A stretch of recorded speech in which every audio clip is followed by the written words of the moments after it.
Hey guys, let's bringing you another video. Now, welcome to more MSI content 2024, and oh boy, this could be a good one. So I'm live streaming, co-streaming right now, and my plan is to do the whole series. So if it goes to the whole 5, we'll do all 5 games. It might be a 3-0 stomp, but this is G2 versus T1.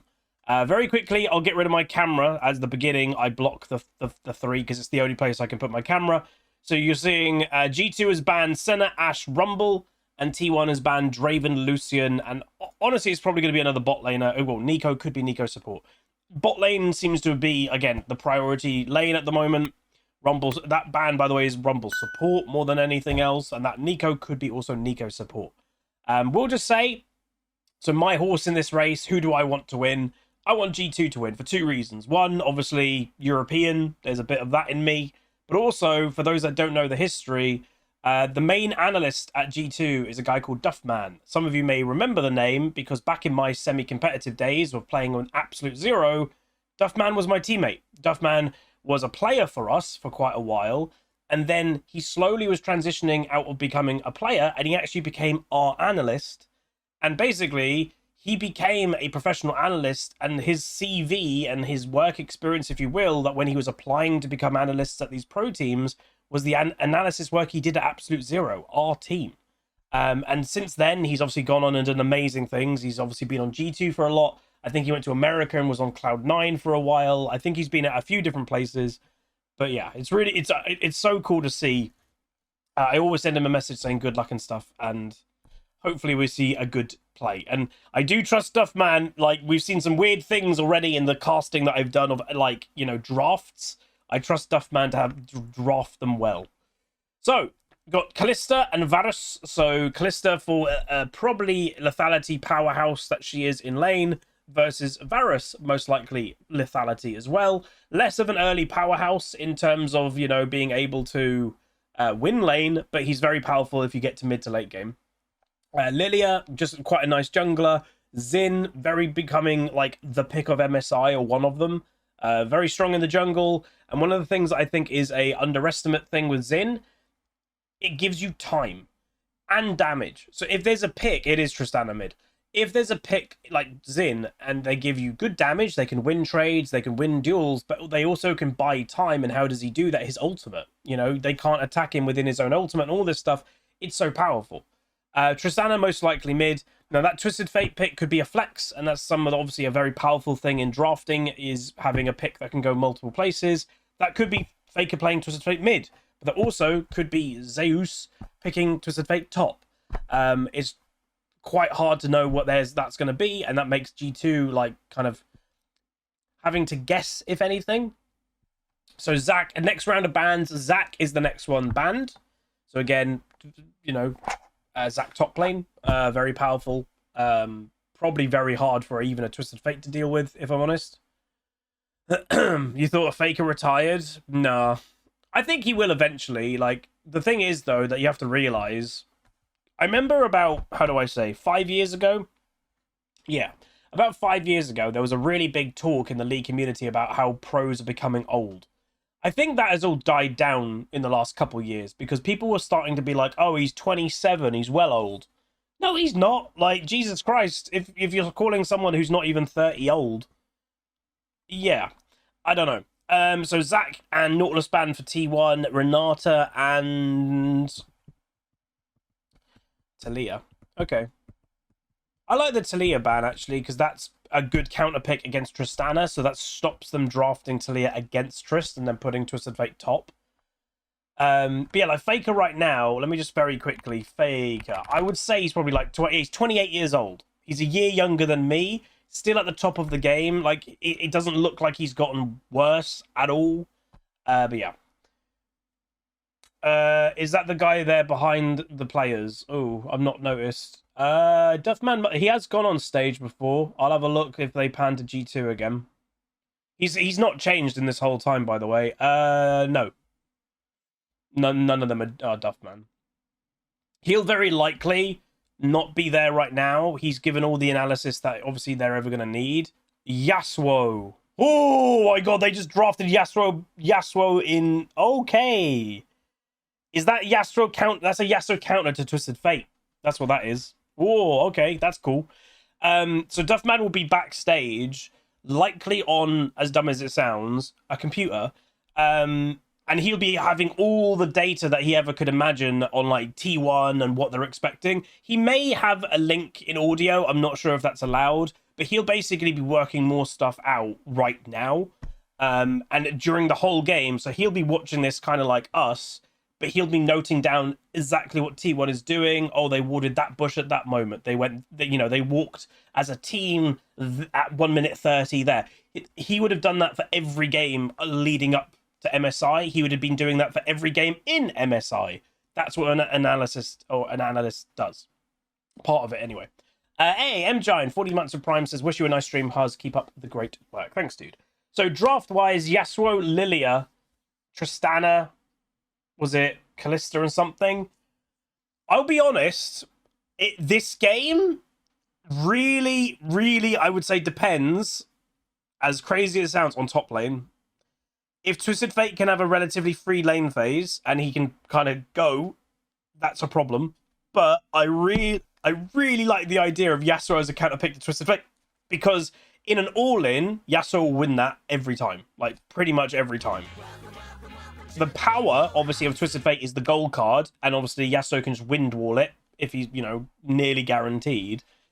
I really like the idea of Yasuo versus Twisted Fate. I don't know if anyone's ever done it in pro play before. It's obviously a high risk. They might just camp the living hell out of it, but I like it. I like G2's comp.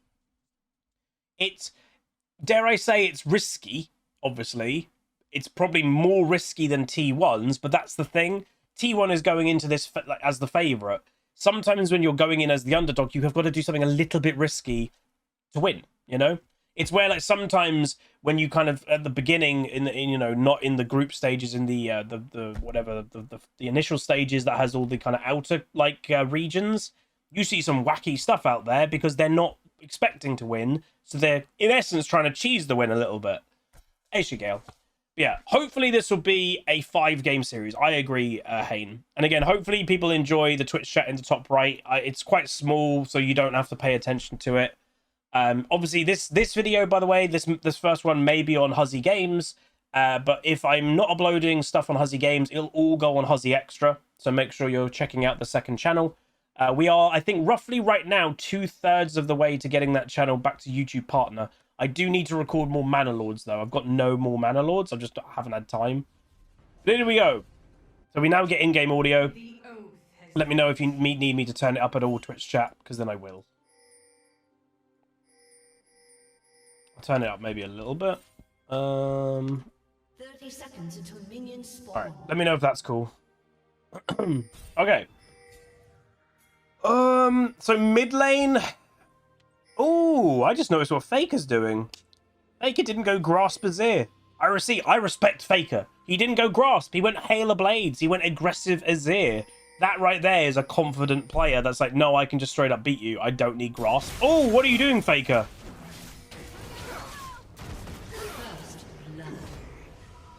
What?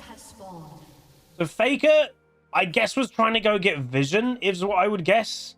And hilariously, if you said to me, which player would you want First Blood to go on in that type of situation? Yasuo 100%. Because Twisted Fate, as kind of a cheese top laner kind of thing, he, in essence wants to snowball. And if ever you get a Yasuo snowballing in the early game, that's huge. It's worth also knowing, so Twisted Fates don't go TP in top lane because they are vulnerable in 1v1 all-ins, so they run exhaust. And with their ultimate, the first few ultimates, you're not really looking to make global plays. They just use their ultimate to get back to lane. That's what they're using. So in essence, it is a TP. But yeah, Yasuo obviously hasn't used his gold. So right now there is no advantage apart from probably a minor bit of XP. It may be 1 minion worth of XP. You see there, Caps just hit level 2 on 1 minion wave because of the First Blood XP. Okay, this is going to be good, baby. Come on. So level 2, again, the XP advantage that you get from First Blood. So he used the level 2 to go all in a bit.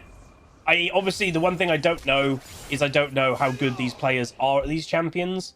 Broken Blade, by the sounds of his name, I imagine would have been a Riven main back in the day. And if you were a Riven main back in the day, in theory, Yasuo should be also okay for you.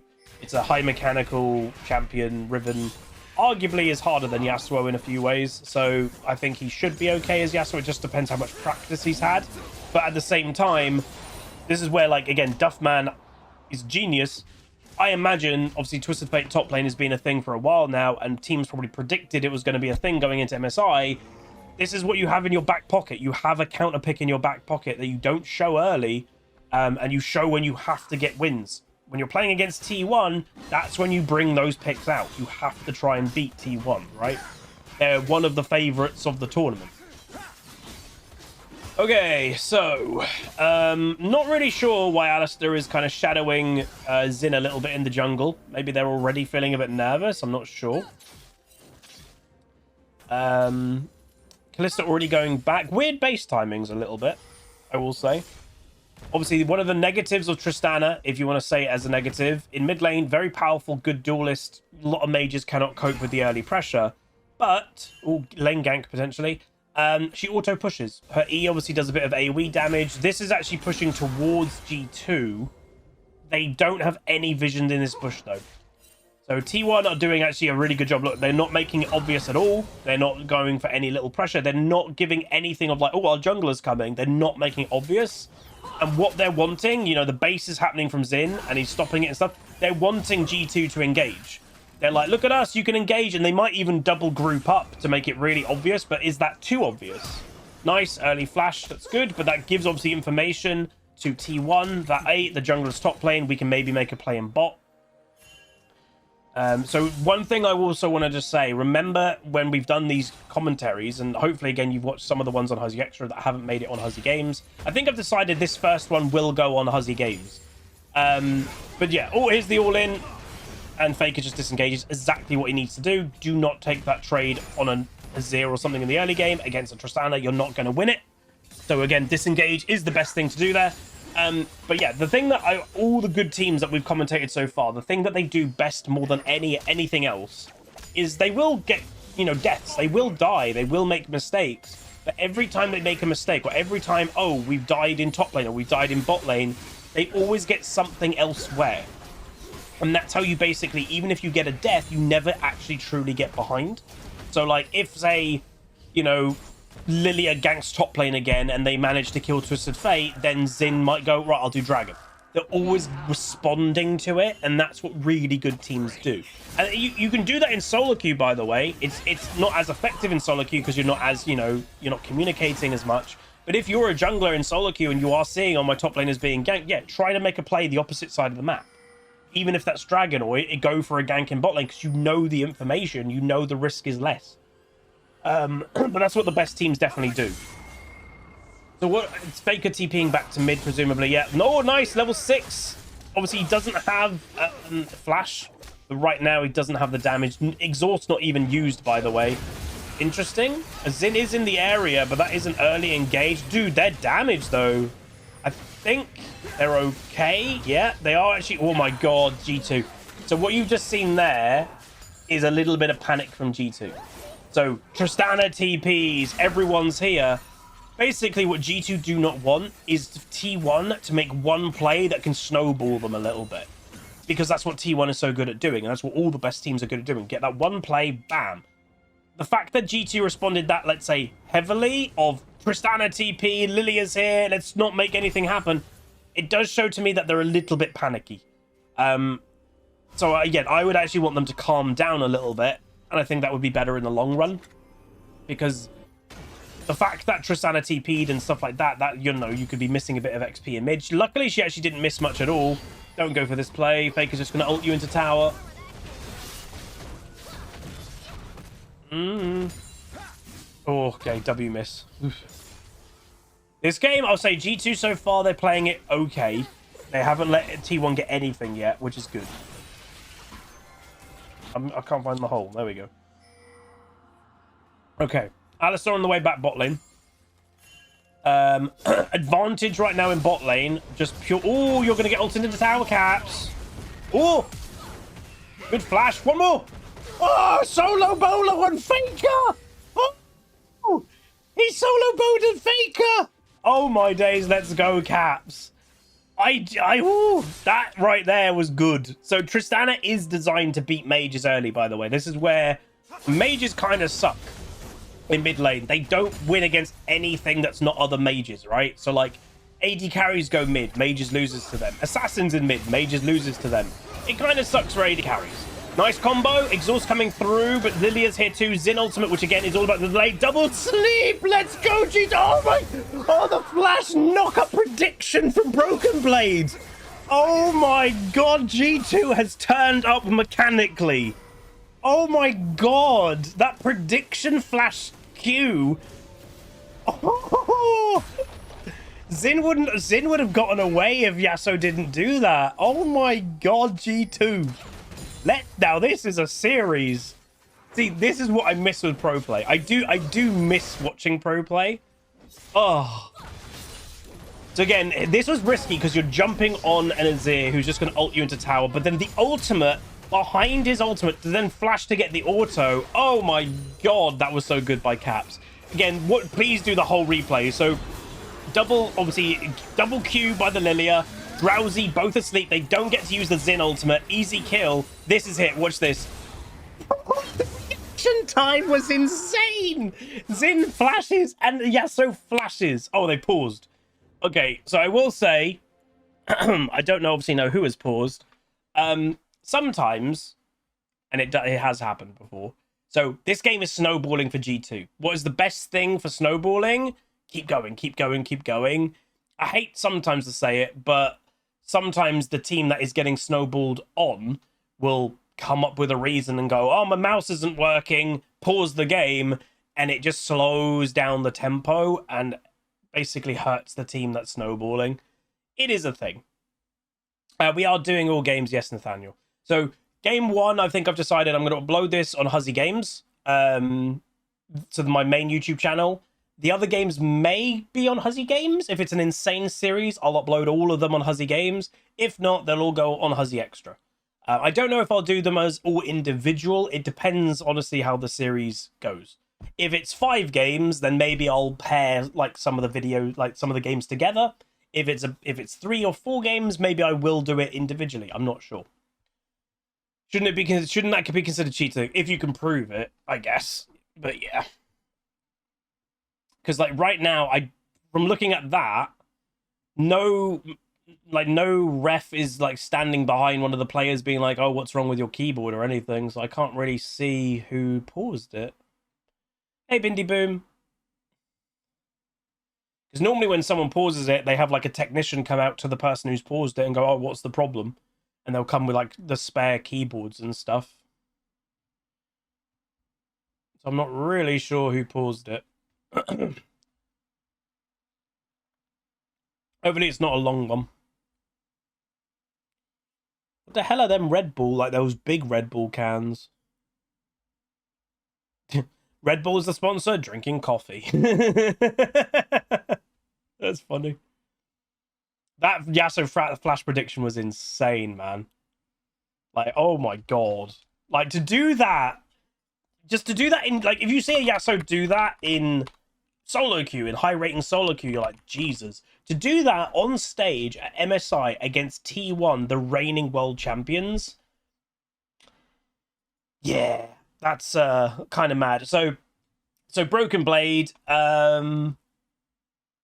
So, yeah, his ID is a reference to the weapon of the champion Riven, which I guessed. Presumably he was a Riven main back in the day. His favorite champs, apparently, are Riven, Aurelia, and Camille. I'm looking at his wiki, just so I know more about him. But, like, he's been on... So he was G2 since late December 2021. He was then on Schalke off 04, which is like that football team. He was on TSM for a couple of years. Royal Youth, Royal Bandits, Galacticos. These are all probably like regional teams. Dark Passage. So yeah, his major... in his last 3 teams, you could say are the major teams. TSM, Schalke, G2. So that's kind of cool. But yeah, really good player. No, it's a pause. This is the negative of me not having the audio or using the audio. I guess I could. I can always swap around, can't I? So again, the benefit, obviously, of being an official co-streamer is I can just do this. I mean, let's not forget, Mad Lions were also ahead 15 minutes last year against this team specifically. True. But, you know, it's all conjecture at this point. Obviously, G2 finds themselves in a fantastic spot hear right if now. they're saying why it's once the pause is resolved, how they can move forward. I can tell you that Gumayushi reported a possible in-game bug, which is why the pause is happening. Obviously, League officials are looking at it, and we will tell you exactly what is going on as soon as we know what is going on. Interestingly, nothing to do with the top lane play, unless Guma was watching it while laning in the bot lane, we assume. So we'll see exactly what has happened there. An in-game... So to update everyone, right now, we can see that Broken Blade is about 1,000 gold up on Zeus. He's about 3.7k to 2.6. In the jungle, it's about a 700 gold difference. In mid lane, it's about a 600 gold difference. Meanwhile, the bot lane is pretty much dead even for the time being. So even though there was a lot of pressure thrown towards the bot side of the map, all of the... I'm going to go back to that one. Mizutu, 25 months tier 1. Appreciate it. Obviously, if this lasts a long time, I may edit, obviously, this out of the YouTube video. In-game bugs, I will say, are quite rare. Yeah, they're quite rare. So again, unless, like the casters just said, unless like he wasn't watching bot, he was watching somewhere else on the map. I don't really know what bug. Oh, there you go. There's a technician now. Is that the fella that's reported it? Is that the AD carry fella? I can't remember their seating arrangement. I think it does go support AD carry mid jungle top. So yeah, that would be AD carry. If they were Geo Fighter. Yeah. I mean, I did say it right at the beginning of the pause. Like, it has been known that people, when they snowball and stuff, like the team that's getting snowballed against will go, there's a bug, pause the game, and it slows it down. It really hurts momentum. Yeah. Obviously, if nothing comes of, like, there's no bug, etc., like, you know, there should be something. I really want one of them Red Bull things. Can you buy them? Yeah, they're actively, just like Bindi Boom just said. So in a pause, they're not allowed to talk about anything in the game. They're not allowed to strategize. They're not allowed to talk about the game at all. They're not really allowed to talk to each other massively anyway. You know, you might have a joke or something, but yeah, you're not allowed to say like, okay, guys, after the pause, we'll do this. You can't do that. And just to make it clear, because people are like, how do they stop that? So behind them, there's referees that are directly listening to them. Obviously, their audio is going to, like, you know, all the people way backstage as well. But if they do hear that fella right there, he's talking to them, he'll literally go, hey, stop right now. So they can control it in that way. Obviously, it's worth saying there's nothing technically stopping a team kind of coding a message. Like, if you go, right, guys, if there's a pause and I say, hey, aren't potatoes great? That means let's go do dragon after the pause. You could do that. Like, how the hell would they know? Like, that's the thing. There's all these little things that you'd never, like, you can always do. Right? So, just saying. Yeah, they're completely noise-cancelling headphones. Because, like, some people have said, like, oh, what about the crowd? And you're playing in a crowd. So they are noise-cancelling. Pros have... Here we go, we're back. Pros have said you can hear a little bit of the crowd. Like, the best way of doing it, I think in Korea, they actually put the players in these kind of soundproof booths on the stage. They'll be pretty good as long as they're air-conditioned, and I think they are. So, all right, we're back. So what I want to see from G2, by the way, is I want them to make another play straight away, because as I said, the pause can hurt momentum, and you're like, oh, dude, really? We were snowballing. The momentum's gone. I want them to make another play straight away that kind of goes, we're back, baby. The pause did nothing. So it'd be interesting, obviously, to learn what that bug was, or what he reported the bug was. It would be interesting to learn that. Obviously, without official caster audio, I might not learn that. They might say it out loud. Okay, so he started dragon, but they did get vision of that, and he is still going for it. I'm not sure G2 will respond to it massively. So the only thing I'll say, if this game goes late, who would I give advantage to? It's really hard. This is where like both teams are quite interesting in drafts. So you've got like Azir, which is like the god of late game. But then you've got like Yasuo, who's also a god of late game. Oh god.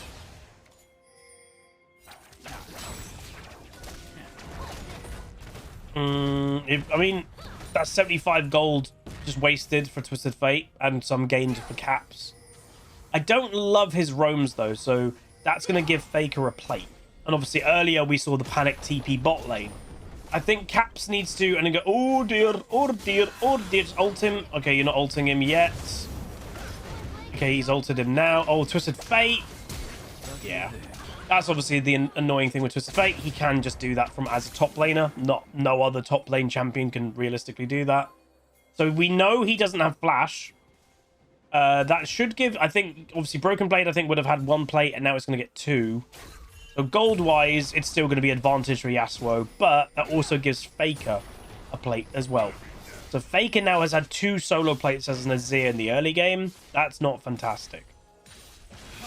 Yeah, Trist is a very good late game as well because her range becomes one of the highest in the game at late game. Again, her range scales with levels. Yeah. Hey, Mr. Boshi. Hey, unknown. Oh, that was funny. All right. Oh, very interesting. So obviously Varus is going lethality. It does not look like Kallista's going lethality. Huh. So obviously Grubbies, G2 have done all 3 so far. This is the next round and they are going for them. So Rel's already here. Caps has moved over. So yeah, it does look like G2 is just taking them, you know, these are ours. Obviously Grubs are great as long as you can snowball. So again, the one thing about Grubs are they are worth getting, but they're only useful if you're actively pushing and actively getting towers. That's a solo plate for a Varus, which is again a lot of gold just to give over, but they do manage to get all the grubs. So right now G2 has nearly a 2,000 gold lead. They might dive this. Again, Rel is in the area. Okay.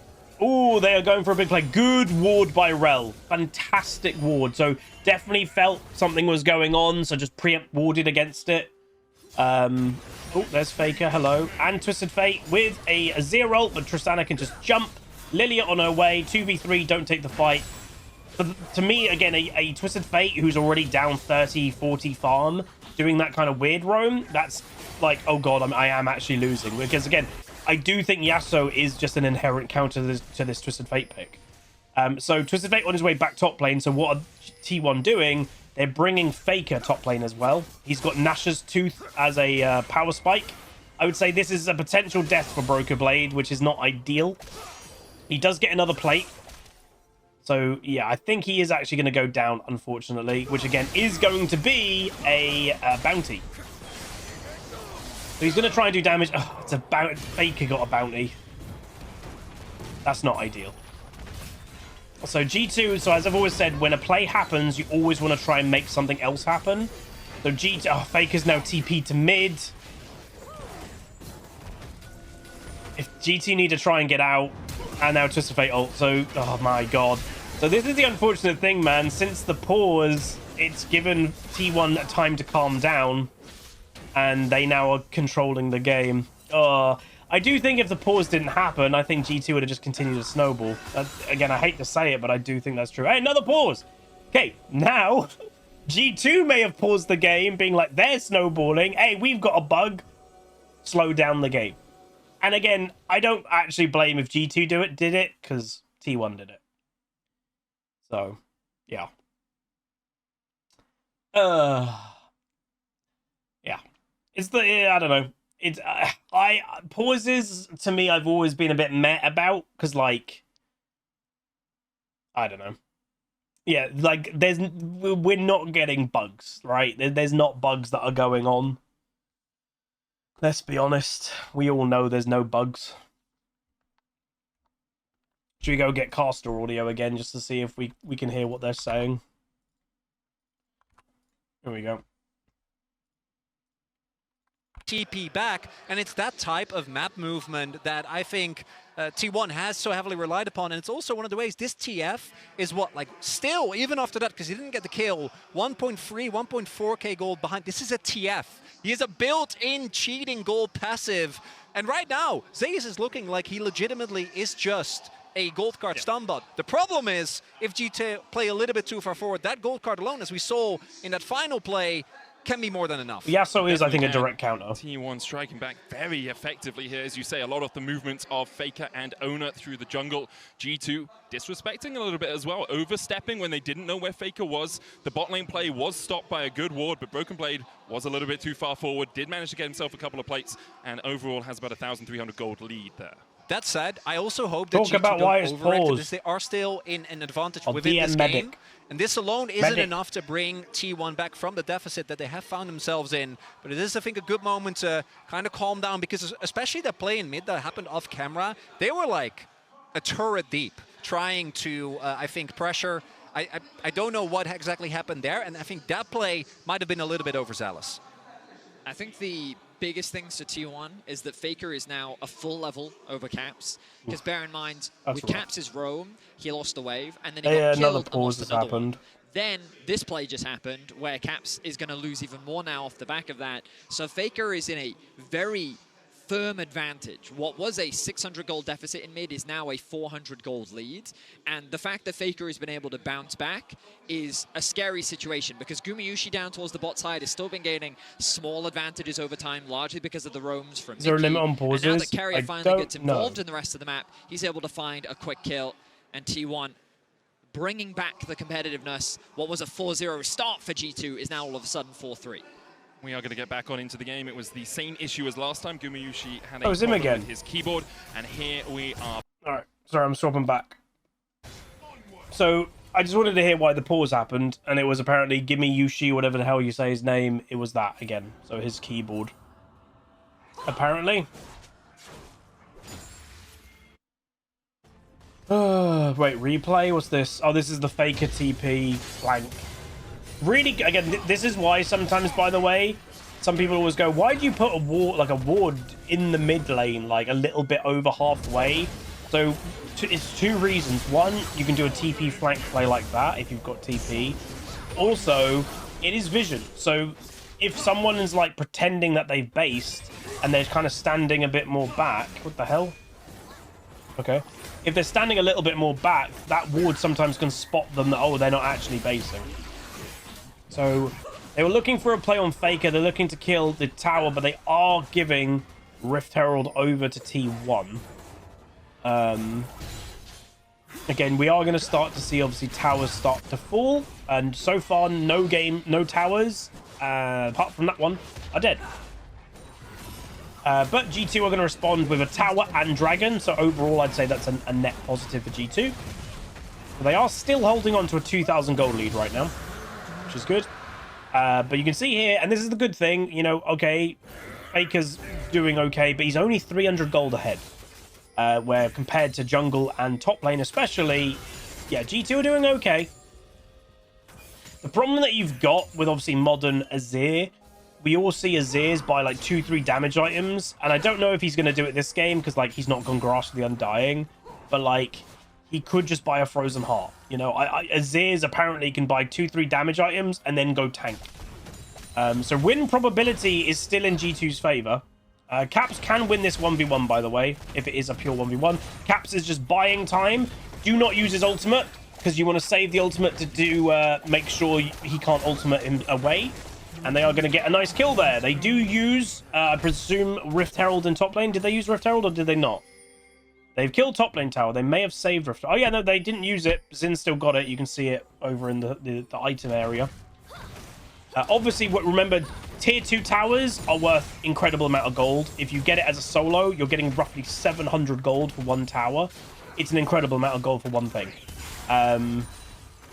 So, yeah, Tristana might be looking for that, but probably not this early into the game because you're just going to get collapsed on, respect the Twisted Fate ultimate, etc. So, yeah. Another... well, Faker just obviously now side laning. You can see, by the way, look at Faker's items. So he is thinking about buying a Leandries, But there's one cloth armor there. That probably... Well, it's either for Zhonya's or it could be for Frozen Heart. Solo kill tower for a Yasuo. Very nice for his gold. Okay, so the game is slowing down a little bit. I don't... Again, the thing is with these drafts, I don't know who that benefits. Because I can see... Well, put it this way. Obviously, Twisted Fate is mainly just going to be side laning the whole game. It's what Twisted Fate does. He's kind of useless in team fights. Yasuo is... This is the benefit of this Yasuo pick. If, for some reason, T1 do decide to group up, Yasuo with a Rel combo, fantastic, amazing. That's going to do a lot of damage. That damage is crazy. Wow. But in the same thing, so Yasuo is better grouping, but also Yasuo is better, I would hope, in the 1v1 against Twisted Fate. But right now, if you look at, every single G2 member is either neutral or up on gold over T1. Every single one. So far, G2 is definitely holding their own against T1, but the thing with T1 that they're so good at doing is just they've got like a dial that they go, and time to go. And just out of nowhere, they start absolutely snowballing. So we'll see if that happens this game. They do manage, obviously, to use Rift Herald a bit. Obviously, that mid tower is very low, so potentially that will go down soon. It is hard to get a pick. So again, Mickey X is a little bit down on XP. Oh, Mr. Yasuo. Oh dear, he's going for it. Oh, wind wall, lovely wind wall. Gold cards. Again, Mickey's so squishy. And now then the re-engage. This is not great. I don't love that Broken Blade committed his ultimate to a Varus who definitely had flash up, And this is where the snowball begins. Really bad fight from G2. Yeah. And there you go. That was... If they can get a return, but I don't think they can. So no one dies on T1.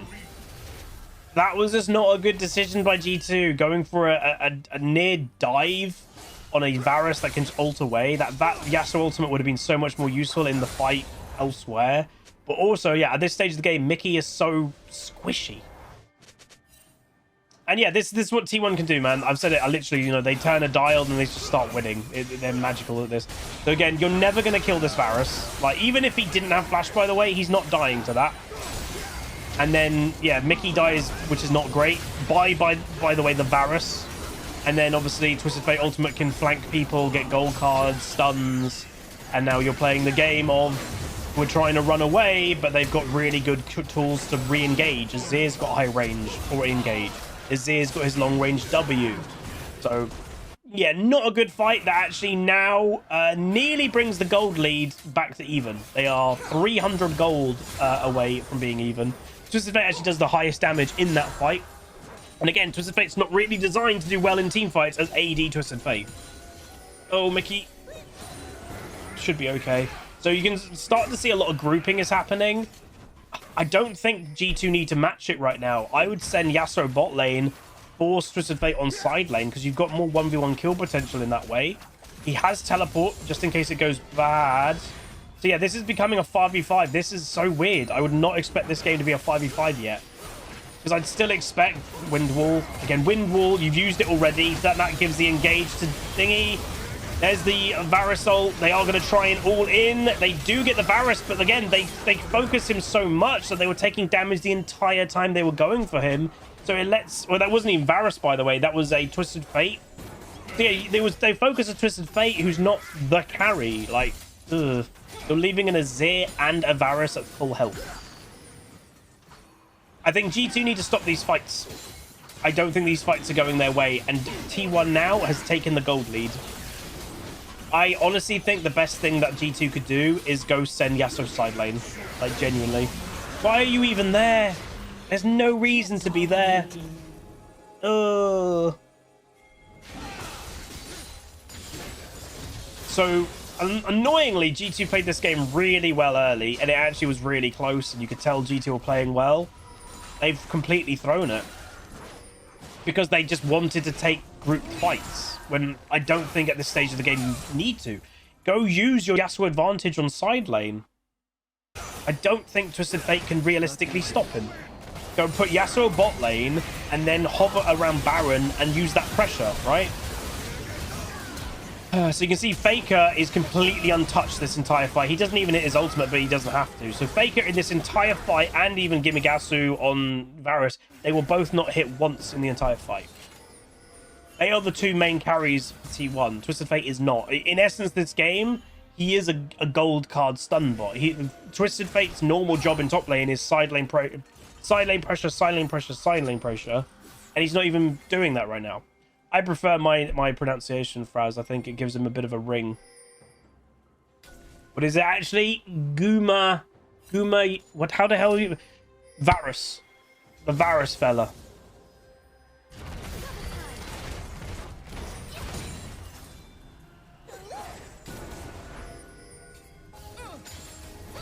Obviously, Varus has got Edge of Night now, so you can't even realistically hard engage on him. Guma Yushi. Go side lane, Yasuo. Go match the Twisted Fate. Go on. You can do it. Hey, Ashes.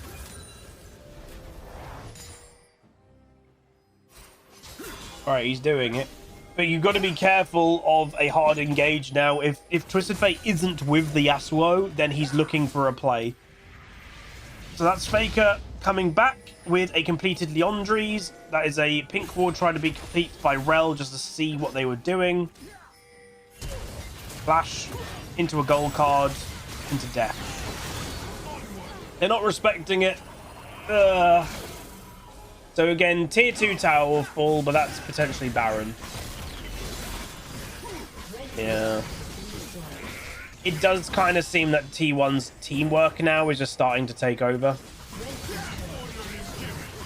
Again, it's T1, man. They're like legit one of the best teams, if not the best team in the world. So, you know. Don't get engaged on right now.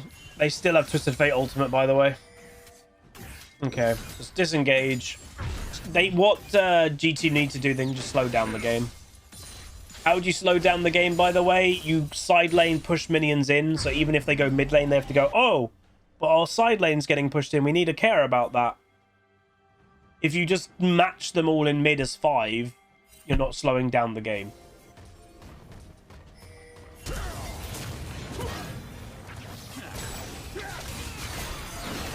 You can't really even blame Caps that much for that. You know, there's lack of vision in their jungle.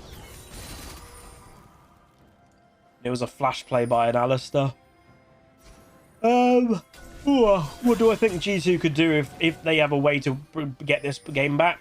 Hilariously, is to try and get one pick, but I don't realistically think they can get one pick.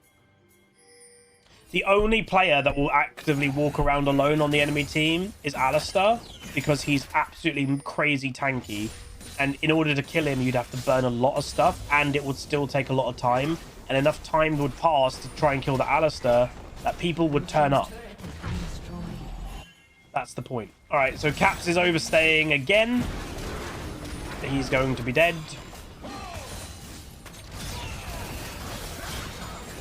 Yeah, when they're all missing from the map, they're coming to kill you in side lane.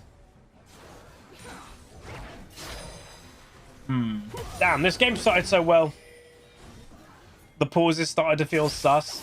I would say, you know, I'm not going to say, oh, the pauses lost the game for G2. It definitely hurt them. They were snowballing. They had everything going for them. And since the first pause especially, the momentum of G2 just slowed down completely. It does feel a bit odd.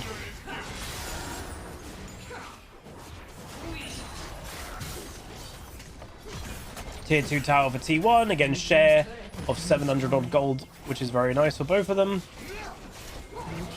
Another 700 gold. So again, this is where the snowball starts to happen. Now T1 are 5,000 gold roughly ahead. When you're starting to get tier 2 towers, that's a lot of gold.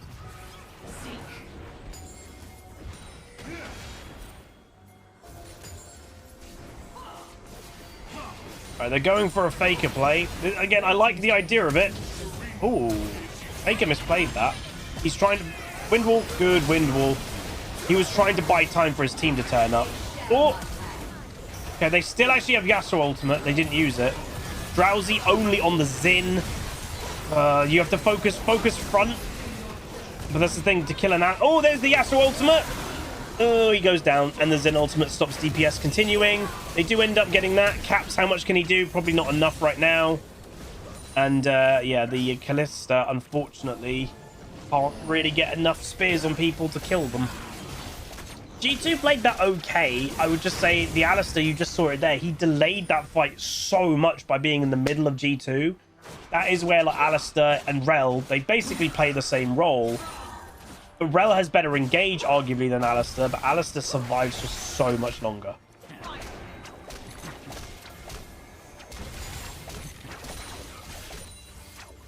Alright, TP flank. Flash by Twist of Fate. TP by T1, that'll probably be Faker.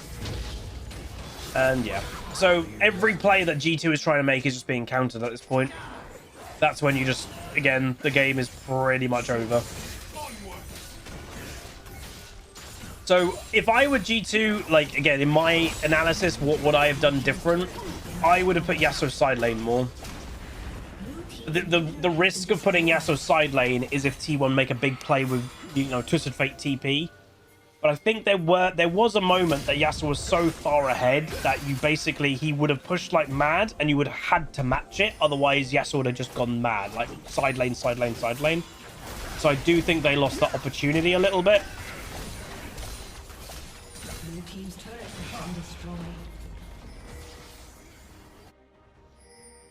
Because now what you're starting to see is, yeah, Faker's got Zhonya's, Xin is starting to build armor. You'll see the negative of G2's comp itself is there's only one AP damage output. You know, Lilia's the only AP, and she's not exactly like crazy AP burst like a mage. She does tick damage.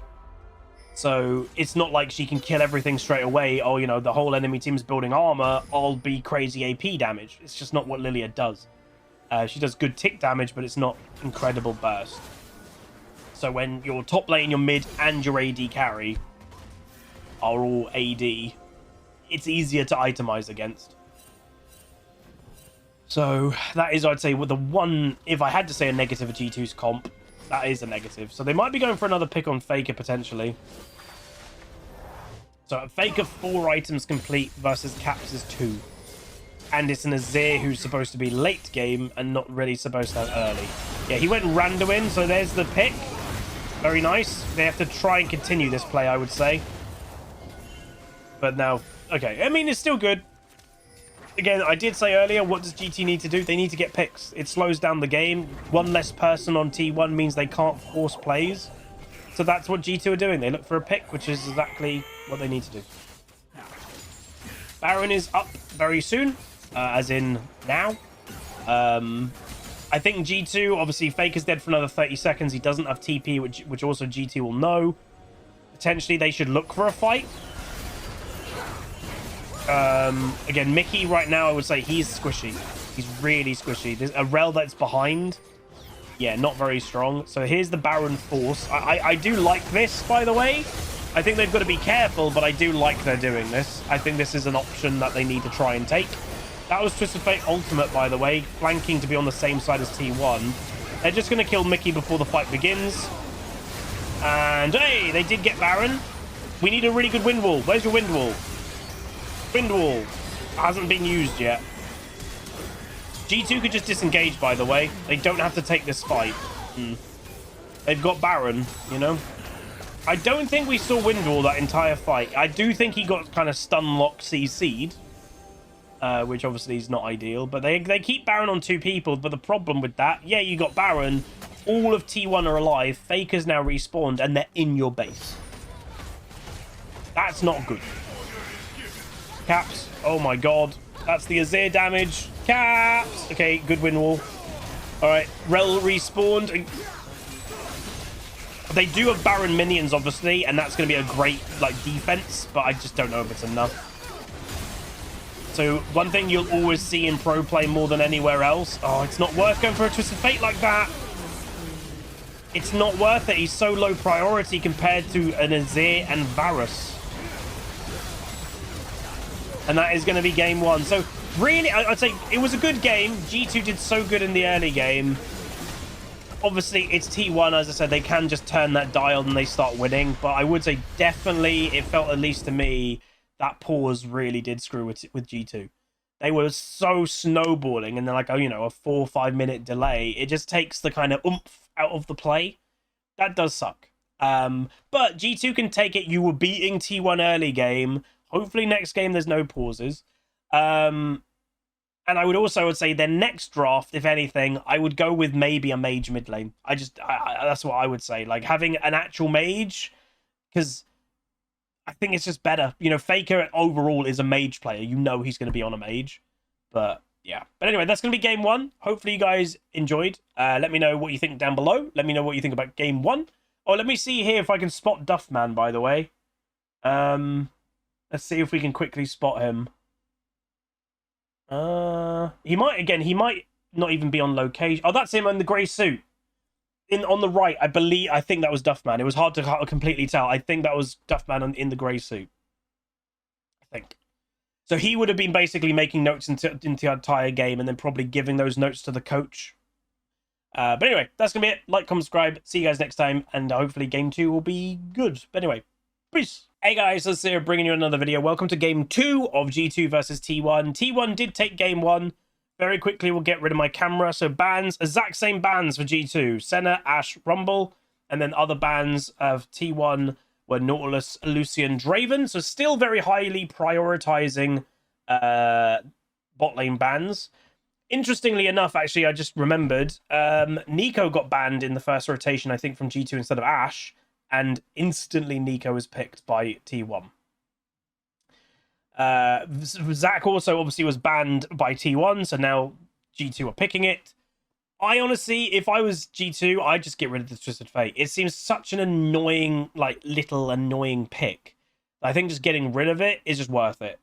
So Zach probably top lane. That looks like it might be a Gwen as a counter pick, but obviously you could just put Zach support, by the way. Like, legit. It could be Kalista, Zach. We'll also say, one of the viewers did point out, and we all kind of were like, wait a minute. We don't think in game 1 they ever used Kalista ult on the Rel. I don't remember them using it once. Hey, Piplup. So yeah, like, that's a bit worrying if that never got used. All right, ban Twisted Fate. Come on, G2. Do it. Do it. Ban it. Don't let it be an annoying pick for you. They did it once in mid to save Rel. Okay. But again, like, why don't you use it more to help the Yasuo engage? I don't know, like, it's weird. Vayne? That's a Vayne top ban. Camille ban by T1.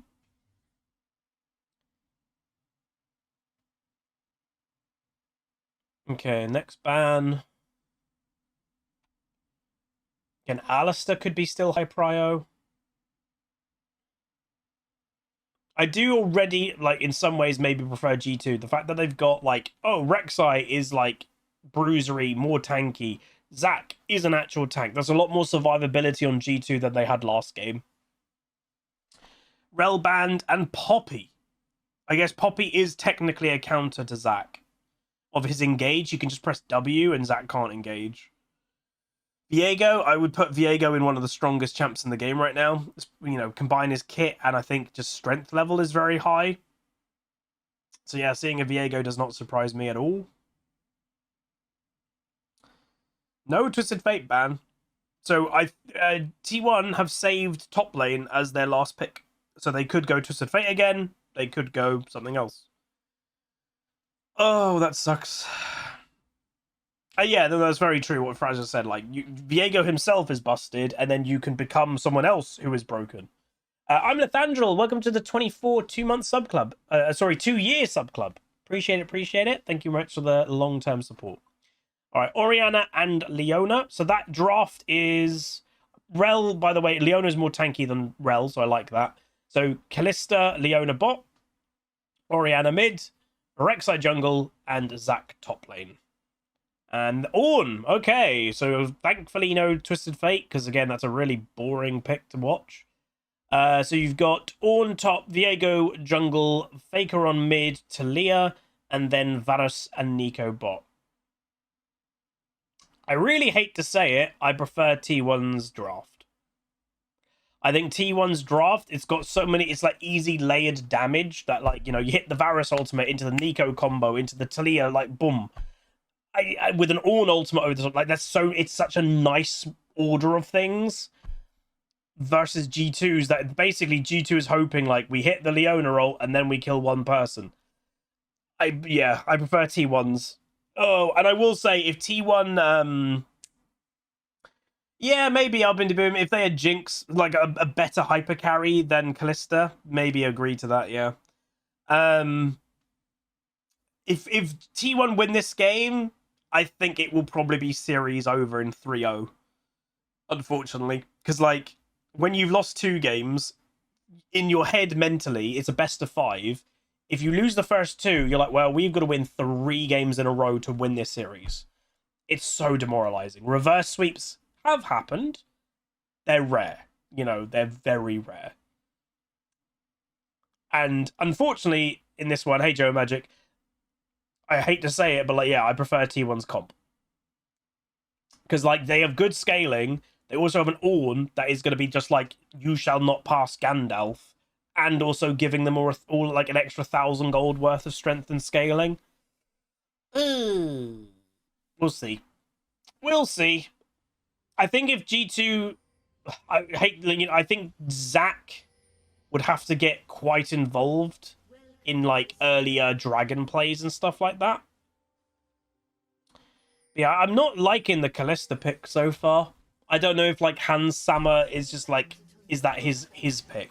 Hans Sammer. I'm looking him up. His favorite champs are Draven, Xayah, Kalista, and Lucian. And obviously T1 has been banning out Draven and Lucian every game. Xayah, I would say, is not even very good at the moment. And that leaves Kalista, I guess. So there you go.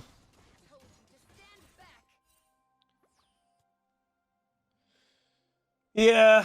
Well, again, what's weird, I don't know, maybe to me, is Varus is going lethality. Kalista is very powerful lethality, and she's not doing it. She's going, like, the attack on, like, you know, on hit kind of thing. Faker's doing the same thing as game 1. So last game, Faker got killed for doing that. And he does the exact same thing again, but obviously this game he didn't get killed. I presume he's doing that for, like, early lane push? I don't know. Why would you do that 2 games in a row? So how would I say matchup versus Talia Orianna? If a Talia plays it well, and it's Faker, I would give it to a Talia because of her range. Anytime that Caps or an Orianna is going to want to go forward on a Talia, you just do instant minefield, and you're just going to take instant damage. Instant minefield WQ. And that's basically before an Orianna can even do anything. Non-entropy? 31 months tier 1 says, how Solid Q Huz haven't been in the stream for a minute. It's alright. We're hopefully after we watch this series today, we'll get ourselves back into Diamond 1. I think we're 1 or 2 games away. I like the all-in, baby. That's what we want to see. That's a lot better than we saw last game from G2's bot lane. So they get instant double sums from Nico for double sums of Leona, but I'd say that's worth it. Nico, obviously, I've played Nico support a fair amount. It's very good, but it's very easy to get killed versus a Leona that's a lot tankier, and you've now burnt, like, their survival summoners. So, yeah, I like that trade. Obviously, they've got Hex Flash as well on Leona, so that's good. That will lessen Nico's confidence level a lot, in theory. All right, Rek'Sai doing a full bot clear. Well, actually what was their clear? They did Wolves, then bot clear. That is the weirdest clear I've ever seen. They started Wolves, then did all of bot side red, and now going back up to blue side. What the hell is that clear? Look, by the way, Viego is about to finish his clear, and Rek'Sai is now just doing blue, and has blue and Gromp to do. Oh, G2. Oh, dear.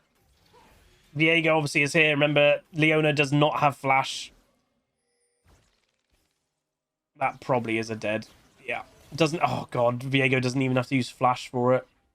That was bad. Again, that's not jungle tracking very well. You should know where their jungler is starting in pro play, you know? But at the same time, so Rek'Sai, by the way, has not fully completed clear. So did the top Scuttle Crab and is now finishing their clear. Very weird path for Rek'Sai. I guess maybe they were planning on trying to look for like a mid lane gank or something early. But yeah, that was odd. Very odd. So I would say, by the way, both teams are not early game comps at all. This is a scaling game. So we shouldn't see... Oh, God, Ornn's damage. Jesus Christ. We shouldn't see crazy amount of plays in the early game, in theory. So the problem that you've obviously got playing Zac into Ornn, Ornn does... Is it percentage health damage? So like something like Zac, who's going to be building a stupid amount of health, Ornn can do a lot of damage to. All right, they're looking for a play on Mr. Faker, but this is going to be a bunch of people, and Caps is already half health. Mickey, what are you doing?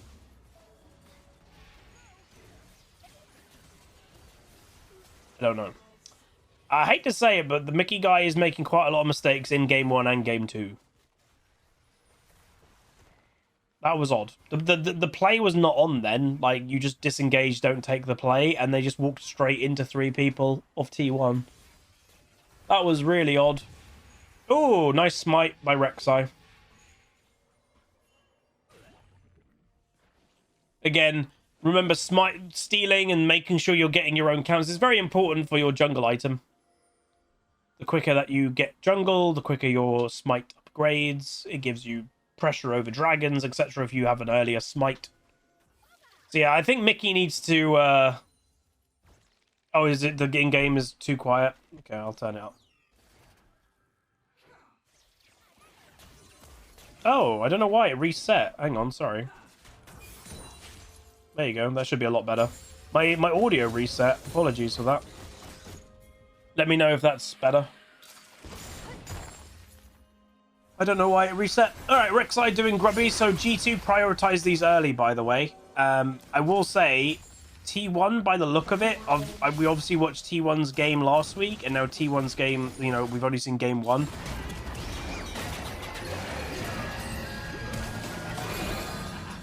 T1 don't seem to care about grubs. Oh, he's out of mana. Oh, he's got mana back somehow. Oh, he's got biscuits. So, if you're wondering what the hell was that, Zac was trying to proxy. So, Zac is doing everything he can. Ooh. A pre-6... Oh, that's a lot of people. God, he's just so squishy, man. But, like, the 2 picks that Mickey has picked, they're just too squishy. This is where, I hate to say it, but this is where you just play... Like, Alistar obviously is crazy tanky, always will be. But it's where maybe you just don't play actual supports. This is where, like, again, non-actual supports are stronger than supports in so many ways. Nice skip flash. Don't think they would have got the kill even if that hit, though, because Viego was right there. But yeah, I don't know. Like, it's where if I was G2, right? Ornn is an incredible pick. Why didn't they draft, like, Ornn support or something, you know? Crazy tanky, gives incredible strength, isn't the most item-dependent champion in some ways. I don't know. It does seem that G2's draft is kind of, how do I say, old school. Yeah, that's probably the best way I can kind of describe it. It's very old school. It's not very modern. Because, like, you know, last game, who plays the Twisted Fate top lane? T1 did. That's a very modern thing. Alright, Mr. Zac, please don't get ganked. Rek'Sai is coming top lane because they may be expecting a 2v2. You like Thresh even more than Leona? Yeah, I'd even say that because, again, Thresh gives you the opportunity to go for an engage with a hook. But then, if you don't hit the hook, you don't have to engage. And Thresh has better disengage as well. Yeah, this Ornn skin is awesome, man. So this was the skin. Oh, what's his face? Is it Captain Flowers in America? He dreamed of this skin for years, and he came up with it, I think, live on stream years ago. And they actually made the skin for him, which, again, well done to Riot. I think it's pretty cool. It's good to see. Again, Riot don't do as many community things like that anymore. All right, so Mickey is 2 levels down. Oh, no, 1 level down over Nico. Which, again, he got under-leveled last game as well. He got the first preview of the skin. Yeah, I remember seeing on live on LCS. All right, T1. So, again, T1, what do they prioritize? Dragons. So far, G2 has prioritized grubs. So again, if you wanted to go for that play, dare I say, you needed to wait for level 6 Leona. So they do get Varus Flash. He is running Cleanse, however. So obviously Rek'Sai was looking for that play as well. Ornn going back to top. Obviously Ornn is going the, whatever the hell, the MR equivalent of Sunfire's called again, is it? I can't remember. Zac obviously will probably be going the Unending Despair item. Is that item? I don't remember. And I don't know the names of tank items that much because I don't play tanks. I don't find tanks very fun. So I will say the one thing I'll give over Caps. Caps is nearly 30 a farm above Faker. That's really good. Oh yeah, Hollow Radiance, that's it. Oh, Ornn might go Rooken, true. He might have Bammies just to hold it for wave clear and then go Rooken, because then Zac can't kill him. Kaenic Rooken, yeah. Possibly. Possibly.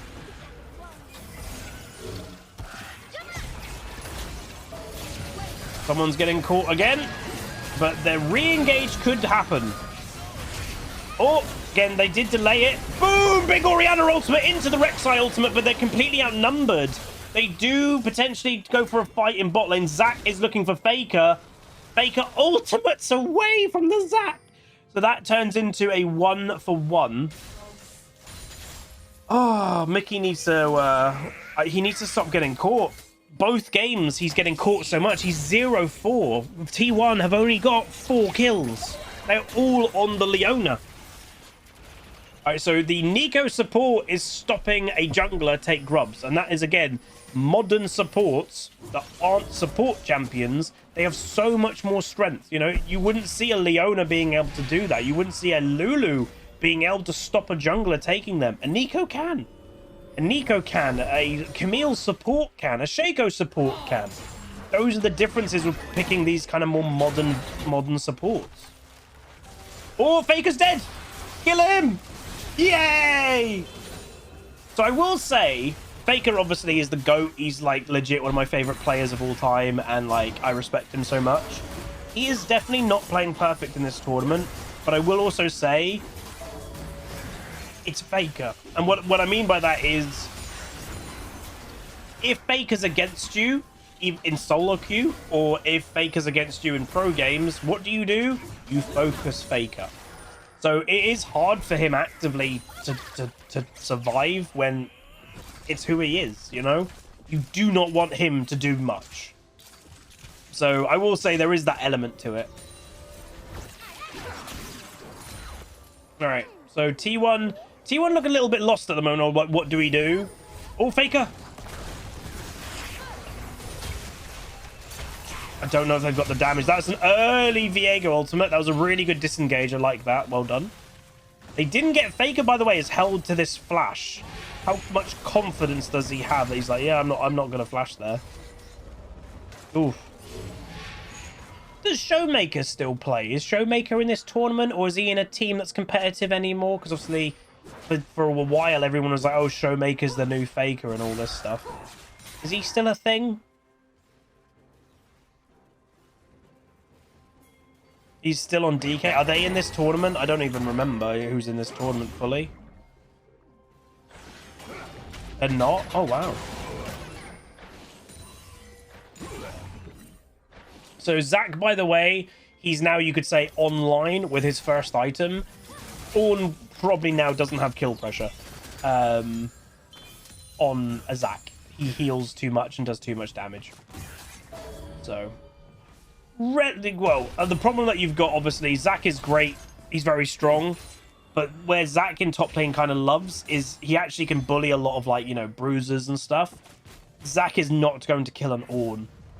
So you're basically, both of you are just scaling, and, you know, if you had to say which champion would you want a free scaling late game, Ornn, right? Ornn is going to be the champion that is giving your team extra gold the higher level he goes. He's level 10 right now. He's level 13 that he gets his first upgrade himself. So it has to be said that, you know, in a free, they're both laning, it's probably going T1's way. And Ornn won't mind if he gets a bit behind. So Zach is taking the tower, which is good. But yeah. The T1 trying to get rid of some vision that obviously G2 is set in their territory. It's always, so whichever team is typically doing better early will typically have vision in the other one's jungle. 83 Silver Wolf. So with G2 actually having good vision in T1's jungle, it's showing G2 is having good confidence. Like right now, obviously the kills and stuff, it looks like T1 is winning. They've got 4 kills versus 2, but all 4 of them are on the Leona support. So yeah, they're good kills, but they're not like, oh, we've shut down the Orianna, we've shut down the Kalista. It's a support that has unfortunately mispositioned a bunch. Where obviously the kills that G2 has got, it's 1 kill on a mid laner and 1 kill on a jungler. They're good kills. So once again, it has to be said, T1 is so much more on it when it comes to dragons. Oh, I don't know about this. You don't have Orianna. She's coming in now. Nico's support is going to go down. One quick pick. Faker's actually TPing behind. So he's actually out of position. They should continue this, honestly. G2 should keep going, or they're just turning for Faker. 2 level advantage for Caps. That's a big level advantage. Oh, he still has flash. Oh. God, flashing that direction. Most people would have flashed just to... You're re-engaging? You crazy. This is the Faker we all love, baby. Nobody would go for that play. Oh god, I have to survive, I have to flash, and then re-engage a moment later. Faker. He's crazy. Yeah, the Caps is doing well. Like, again, a perfect Talia, in my head, would beat an Orianna. So the fact that Caps is winning mid lane, yeah, it's impressive. All right, so they're going for Rift Herald. Viego is being a little sneaky sneak. He is a level ahead right now. Smites, I think, yeah, they both got the same smites. Viego is waiting in stealth just to... Oh, he misses the Q! That could have been a kill. But again, Varus has got both summoners, so maybe not. If he hit the Q, he would have just cleansed. Yeah, true. If he queued the minion and then autoed the Varus, it would have been an easier way of getting the CC off. And then you can't cleanse the initial Q as well. Does Faker play Talia? Yeah. I mean, mid laners at this level play everything. Damn. Okay, let's see what they can do. They've used the flash early. Rek'Sai damage very high. Missed the Zac. Bombi. So they should actually get a double kill here. So again, the team, I've always said, what do you look for in a team that's doing well? They will die. They will lose out on things, but they always answer it. So yeah, boom, they get caps, but then they get double killed.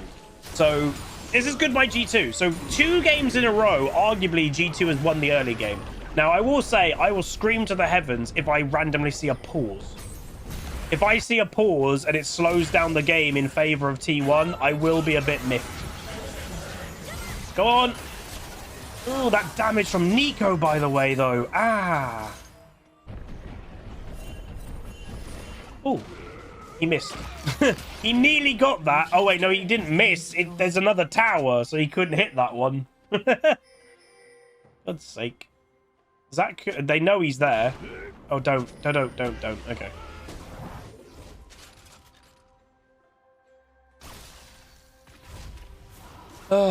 They still didn't use Cholesterol in that, by the way. Why not open with Cholesterol? I don't know.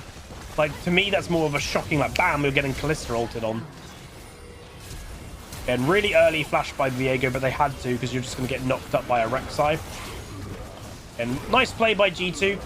So again, that was 4 people of G2 in top lane, answering 2 people on T1, technically. So one thing that I will say is good, obviously Kalista going the on-hit build, she does have kill opportunity over an Ornn. If she went lethality, well, I mean, she could kill an Ornn. She would just need about 1,000 spears in him. Ooh. Ooh.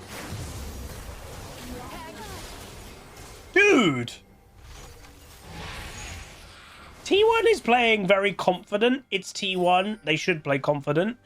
But what I really like that G2 is doing, they're not backing down. Like, I respect that so much. Like, that was really good by Caps. Normally, a player would just go, oh, I'm just running away. No, Caps is like, I'm re-engaging on you. I'm going for you. Really good. Dive. Yep. Oh, he hit the Q. He's got nothing to... Oh, he did in the end. There's a TP. Zach's nearly dead. He does have passive. You've killed the tower. Protect it, protect it, protect it, protect it. Okay, he's okay. Hello, how's it going, my dude? 21 months. Tier 1 sub. Huzzy chill, Huzzy chill. Dragon is coming up. So, again... G2 have to do this, Dragon, by the way. They're two dragons down against a T1 that has a scaling Ornn. You really have to prioritize the Dragon. So Rek'Sai coming back from base, Zach coming back from base. T1 obviously doesn't have full vision, so they don't know there's only 3 G2 members right now, because if they get his cleanse, that's fine, that's fine, that's fine. The fact that he's got flash available, but you get his cleanse. If you hit a CC on that Varus now, you can kill him. Right, G2, do Dragon. Do Dragon. Caps, come over. Caps has got ultimate. Oh, Broken Blade is going for a flank. Okay, I kind of like it. Not gonna lie. They don't know he's here. They do now. Okay, Sandwich. Zach, go in. Zach, go in. Go, go, go, go, go. Nice, they got it. Kalista got it. G2 are so split. Play with the Zach. Is he just going to escape? Are they going to disengage? They nearly killed Faker. Ornn ultimate coming through. Mickey... Oh, they actually use Kalista ultimate. They use it. Disengage. Again, if you just disengage, no one dies. That's also okay. Okay, that's fine. That's fine. They got their dragon. It's infernal, by the way. So if G2 could reverse the dragons, so, you know, arguably 4 infernal dragons, obviously in a row, is so much more powerful than just getting 2. So that's where some teams, again, from memory, I remember like Korean teams a few years ago, their strategy was actually give the first 2 dragons and then go for every single dragon after that. Because whatever dragon it is, if you get 4 of one dragon, it's so strong. Especially like Infernal, you're getting so much percentage AD and AP. That's crazy. So who knows? G2 didn't go for the 2 first dragons at all. Maybe they planned that, and now they're going, right, let's go for every Infernal and try to get 4. Because then you get 4 Infernal dragons with Infernal Dragon Soul, which is crazy.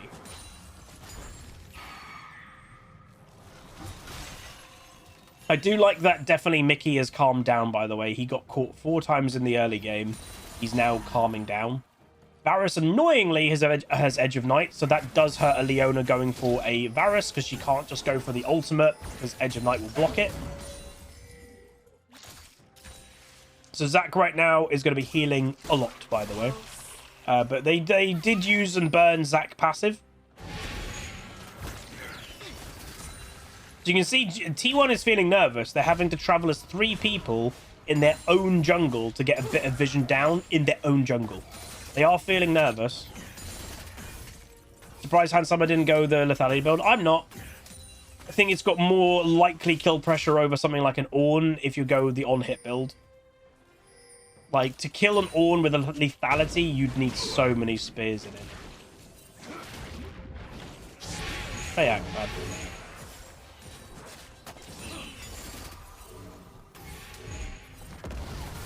Alright, T1 are looking for an engage on Hansama. Good dodge. Now re-engage. Faker no flash. Leona stun. I don't mind that. Just guarantee the kill. Zach does miss his Q. By the way, Caps has not been in this fight. If G2 can delay it, watch Caps. He's going to go for a big ultimate. Go for it. Kill the Ornn. Kill the Ornn. Big ult, big ult, big ult. Where's the ult? Boom! Then go for the re-engage. Lovely fight. Potentially ignore the Varus, I would say. I would potentially have just gone straight to Baron. But they are probably just mentally, let's try to get an ace, and they get the flash. I would have probably gone straight to Baron if I was G2. But that's still really good. The fact that, and this is what G2 was missing, by the way, in game 1, that their fights ended too quick because Rel was their only type of like delay tank survival, and the Rel died straight away, so they couldn't delay fights. Zac was delaying that fight so heavily it gave time for Caps, who wasn't there, to get to the fight and do a big 3-4-man ulti. Yeah, well, I guess, yeah, if Hansama didn't die, then Baron. I guess Hansama being dead, the Baron would have taken too long. True. So again, look. So Leona, much tankier than Rel with her W. Zac, very tanky. It gives them so much more time to delay, and then Caps can come in. And then he does a 3-man ultimate. Wonderful. And that's Kalista ultimate to then re-engage. Would it be maybe good if the re-engage went over to right? So Duffman, by the way, is the one on the right in the grey suit. That was my ex-teammate. Yeah, really good by G2. Love it. That was very good. Very good. They have to win this game in my head. If they don't win this game... All items are starting to come online, obviously.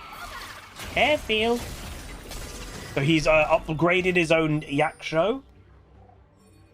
Who would you upgrade first? Wait, Faker's build is really weird. What the hell? Seraph's into Crypt Bloom.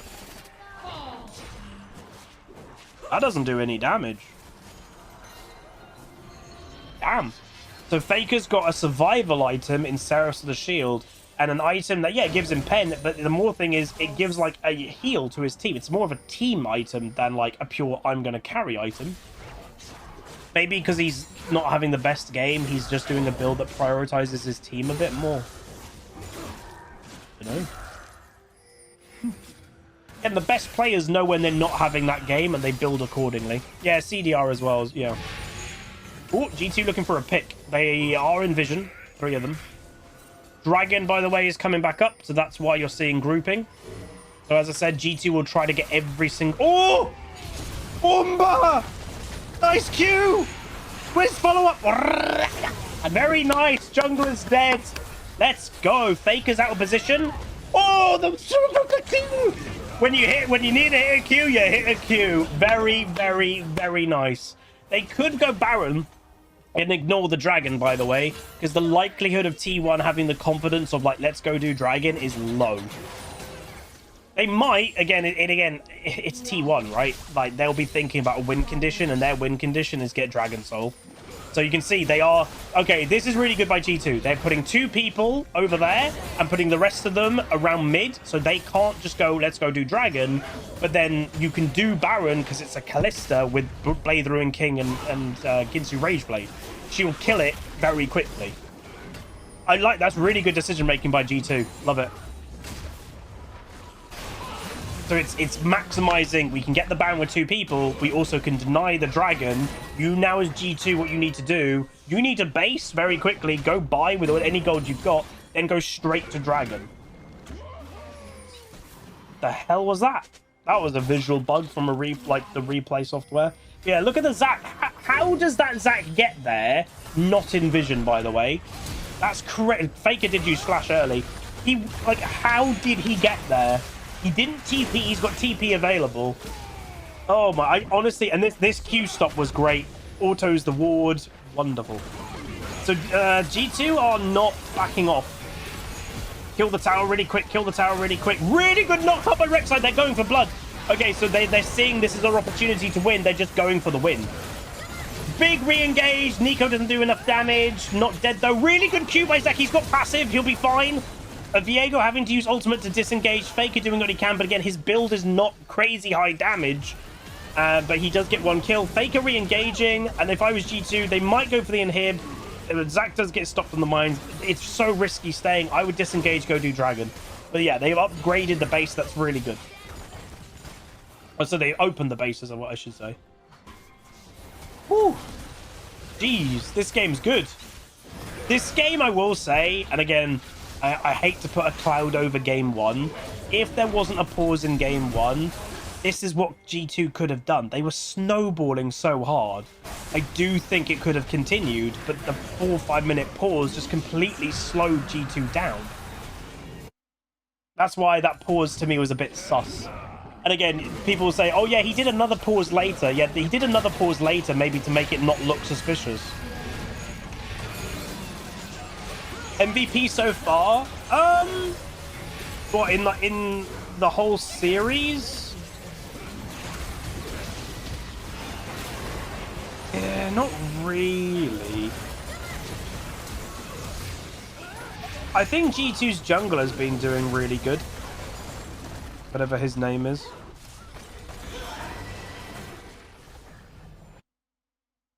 Yeah, Broken Blade as well has been doing fans. Like, Broken Blade did great on Yasuo and is doing insanely good on Zac.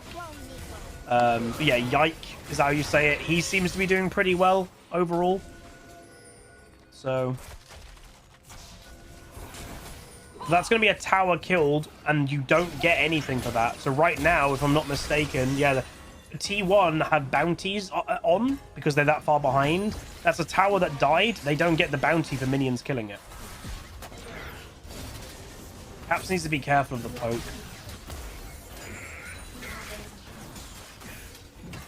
Baker's going to look for a bonk. So Zac, by the way, is in mid. Viego is going for him. Viego is actively trying to fight the Zac. And they just go for all in. Ooh, nice redirect. And Viego will go down.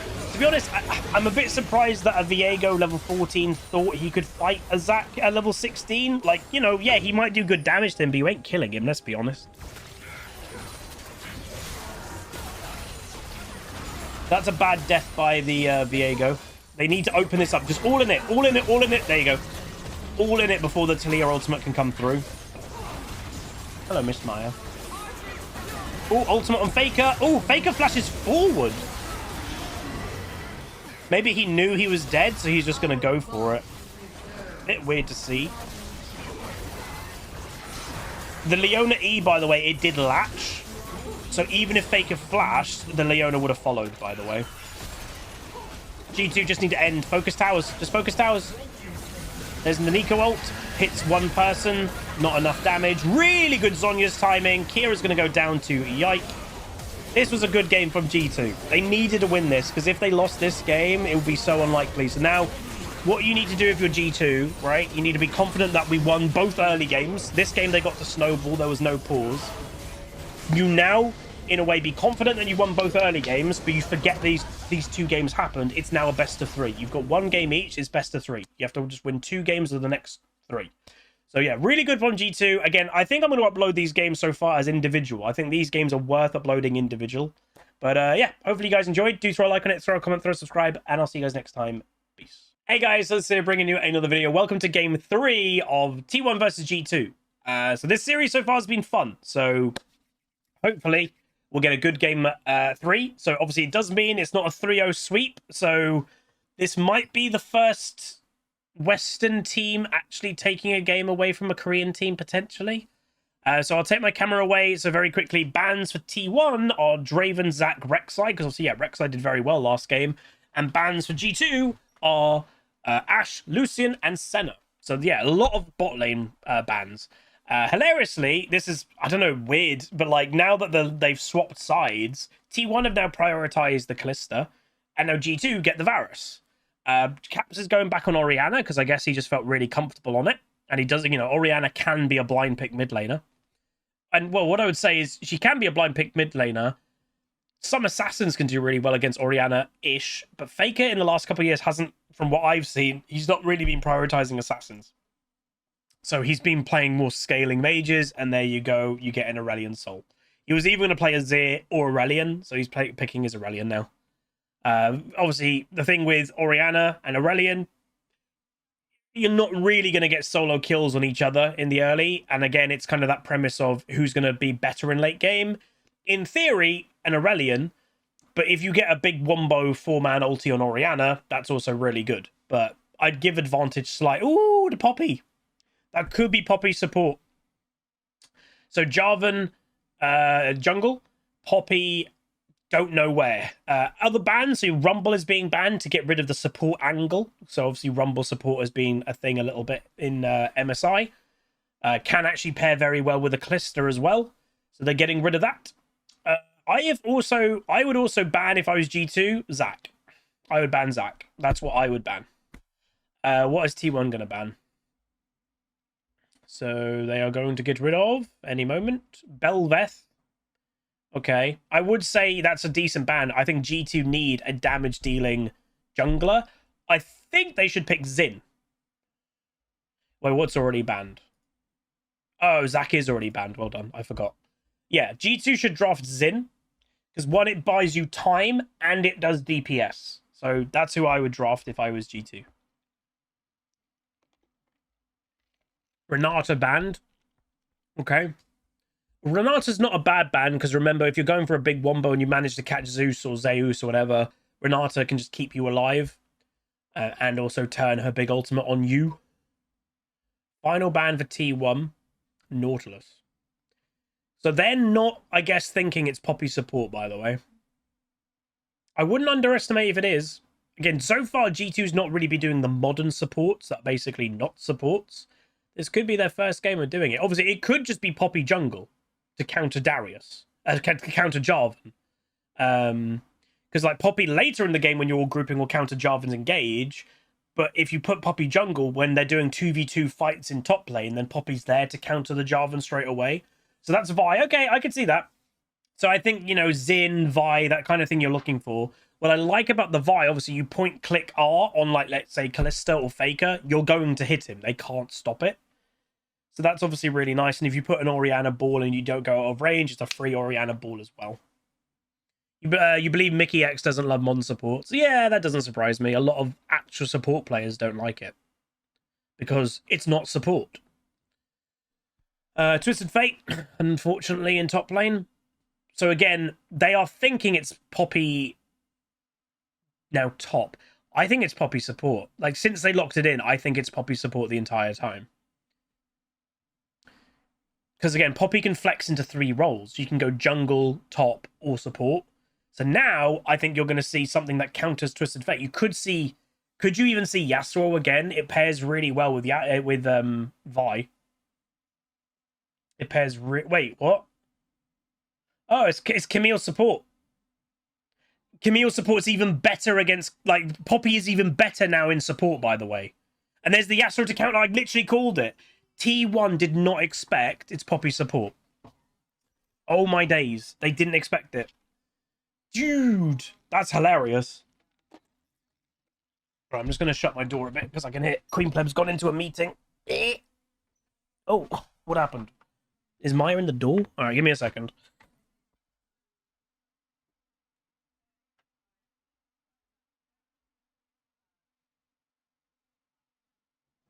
It was not Maya in the door. It was a blanket that she's obviously dragged. Yeah, Alex in chat makes a good point. T1 have the prerogative, if you want to say it, to lane swap. Because Poppy is such a big counter to Camille.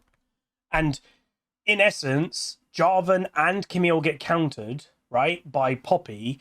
You can't even gank that lane. So T1, I would definitely say, will be trying to get a lane swap. We'll see.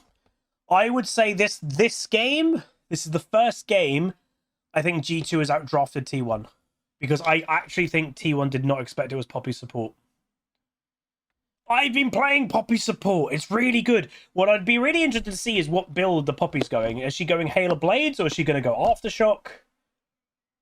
It'd be interesting to see. And yeah, Aesol can 1v5 carry. They have Vi Yasuo. You just prioritize the Vi ults on the Aurelion and then Yasuo ult.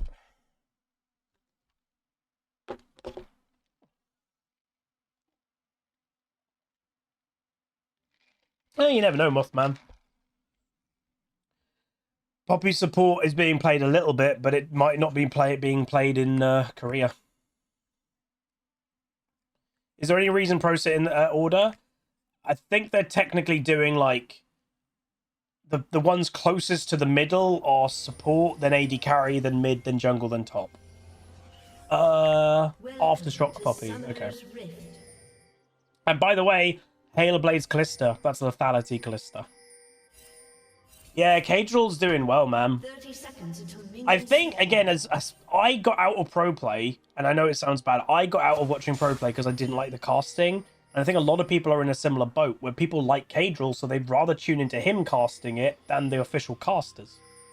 I personally got really fed up of, I know this sounds a bit, you know, you could say elitist, but like silver casters saying things and they were just saying it was wrong. It was just straight up, they were just trying to give explanations to what was going on and it was straight up wrong. It really annoyed me. So I ended up watching it on mute, and then when you watch something on mute for a few weeks, you're like, I'm not going to watch this anymore. Where obviously Cadril knows what he's talking about. He's an ex-pro. Obviously not the best pro in some ways, but the fact that he's got to that level, he knows a lot more than the typical caster. All right, so same matchup as game 1, where Broken Blade did do very well on the Yasuo pick. And this time, Zeus doesn't actually have exhaust. He's running Ghost. Interesting. Yeah, Zeus, Cage was the one that on his first ever pro game, he played Malzahar, went for his flash Malzahar ult, and cancelled his ultimate on his first play.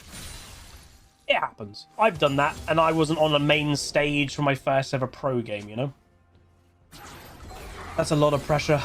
Alright, so Poppy, level 2, I would imagine will be leveling W. So level 2 advantage does go T1's way. Obviously, level 1, the Kalista is much stronger than a Varus. Oh, she took W level 1. Okay. She probably didn't level anything and was waiting to see what happened. Ethan Gem, 49 months tier 1, says, let's go G2. Hell yeah. Right, level 2 has now been hit. This should give G2... Well, Mickey actually hasn't got to level 2, so yeah. Now he has. That should give them a bit more aggression. I wouldn't be surprised, by the way, if you see... Wait. Camille? Oh, I was going to say, like, Camille's going to be laning by herself. That was a bit weird. Alright, Jarvan on his way top lane. Oh, they're going for a dive, potentially. So, Yasuo is still level 1. He must have caught the wave really badly. Level 4, level 2, you get wind wall. Nice, good level up a wind wall. That actually might save him, but they might still go for it. Oh, really nice play by Mickey, but unfortunately, first blood goes to the enemy team. Get an auto. Okay, at least they got it. The Camille does straight up just more damage. And Zeus nearly goes down, by the way. Really well played. We didn't see Broken Blade surviving that, but Broken Blade has straight up survived so far. Doesn't even get killed. Really well done by Broken Blade. He is playing so good in this series, by the way. Damn. Survives a gank, like, tower dive situation when he was levels down and all those minions. Oh, here we go. Bottom right. So, really good E. It gets rid of the knock up, and yeah, Zeus nearly just went down to that. Wow. Yeah, I would agree. Tenshogo just said no cleanse on Varus, I would say, is a little bit weird.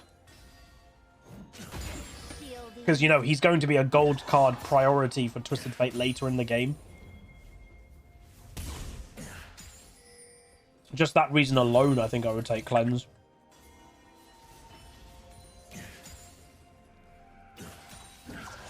And reminding everyone, so Hans Sama has played nice. So obviously Poppy's an insane counter to Kalista. She didn't get that stun. If she got that stun, that would have been a lot better. Oh, the early game Kalista with lethality is just crazy. 28 months from Nathaniel Fearman says 28 months, yay, it's been a while and I'll do it again. Thank you very much, dude, appreciate it. But yeah, I was about to say, sorry, Hans Sama has played... Faker was not going to win this. Oh, you spin me right round, baby, right round. Caps with another solo bolo on Faker. Faker is not actually playing what you'd expect, man. Again, some days you have an off day. It's Faker. He's the best player of all time. He's won the most world championships. He does seem to be having a bit of an off day. Ooh. Again, I've been trying to finish my point. Hans Sama played Kalista in the first 2 games, but went attack, like, on hit Kalista in both games. This is lethality Kalista. Its lane pressure is mental. It does so much damage in the early game. So they don't know. T1 do not know Vi is here right now. Jarvan is in the area, though. So this might not go well. So Vi will have vision now of Jarvan. Just back away. Just don't let anything happen, and that's fine. Faker's coming down. Oh, there's no TPs on G2. Clear the minions as fast as you can. Okay, Poppy's here. That's Aurelion ult. And then, oh, Vi with a good flash, but that's going to be it. Oh, Poppy with a nice stun. Do some DPS, yike. Attack. They've got no range damage. Orianna? No! You could have been more patient. You would do it now. Imagine if she held it now, but they do get 1 kill. They could have got 2 if Caps didn't blow his ultimate then. I know, obviously, he was trying to catch Faker mid-air, and that would have been insane. Oh. Okay. Oh, if Caps held that ultimate and waited at, like, not for Faker, he would have got a double kill. But yeah. Oh, this is the 1v1 kill early. So realistically, these are 2 late game champions. Lovely flash by Caps. Just jumping on the Aurelion so he can't hit his Q easy and then running through him. Aurelion, obviously, it's like a turn. He can't instantly aim it behind him. Can't happen. So really well played by Caps. That's like perfect. So this, by the way, is the first game the T1 has actually gone for grubs. They are a bit more... Yeah, they're a bit more early game than they have been because they've got a Lethality Callista. Obviously, they've got an Aurelion that's all late game, but still. All right, Mr. Yasui. Nice. He can go for that play because he's got the minions to work with there.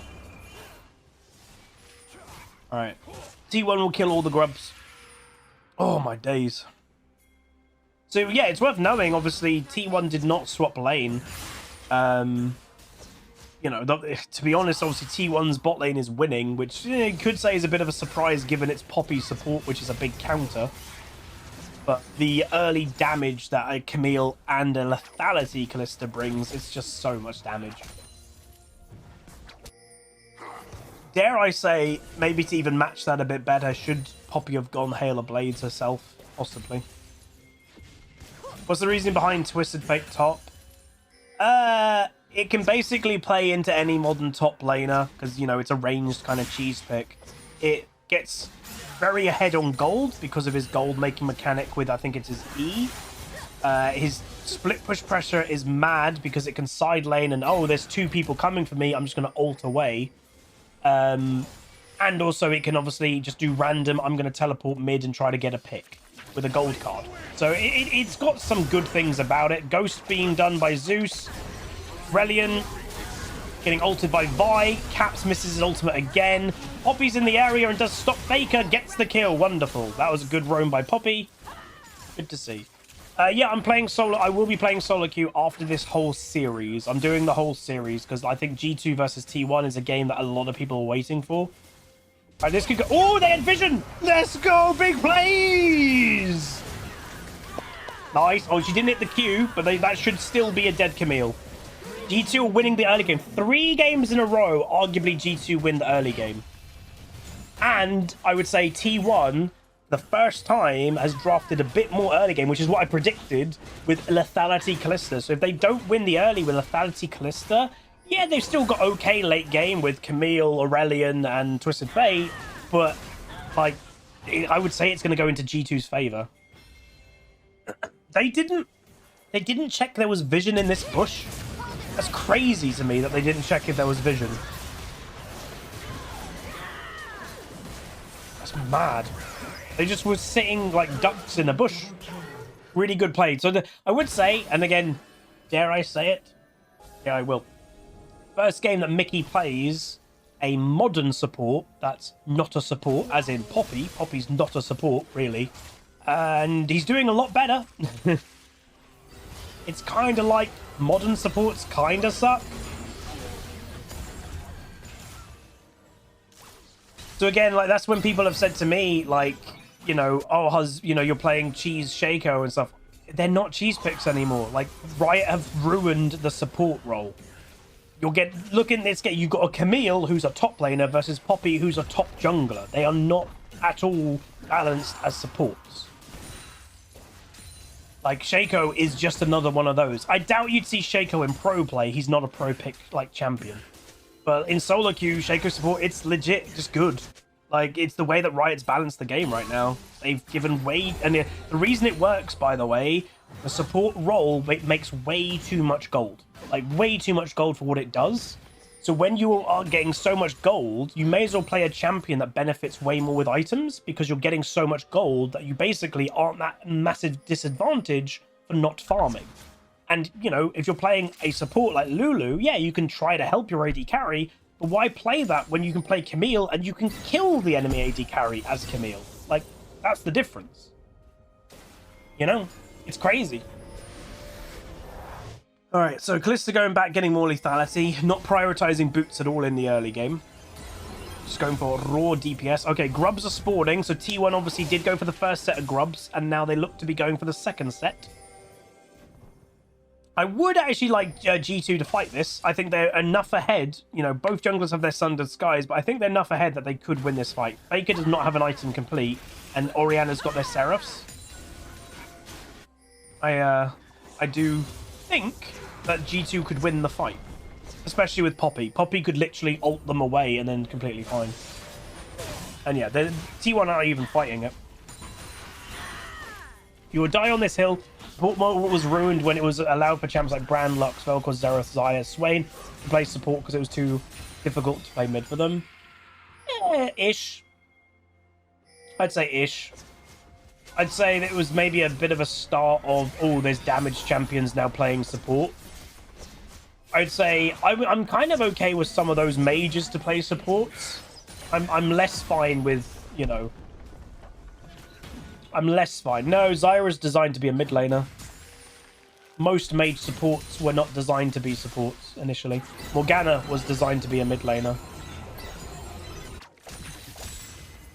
So once again, it's worth knowing Caps is outplaying and out-farming Faker.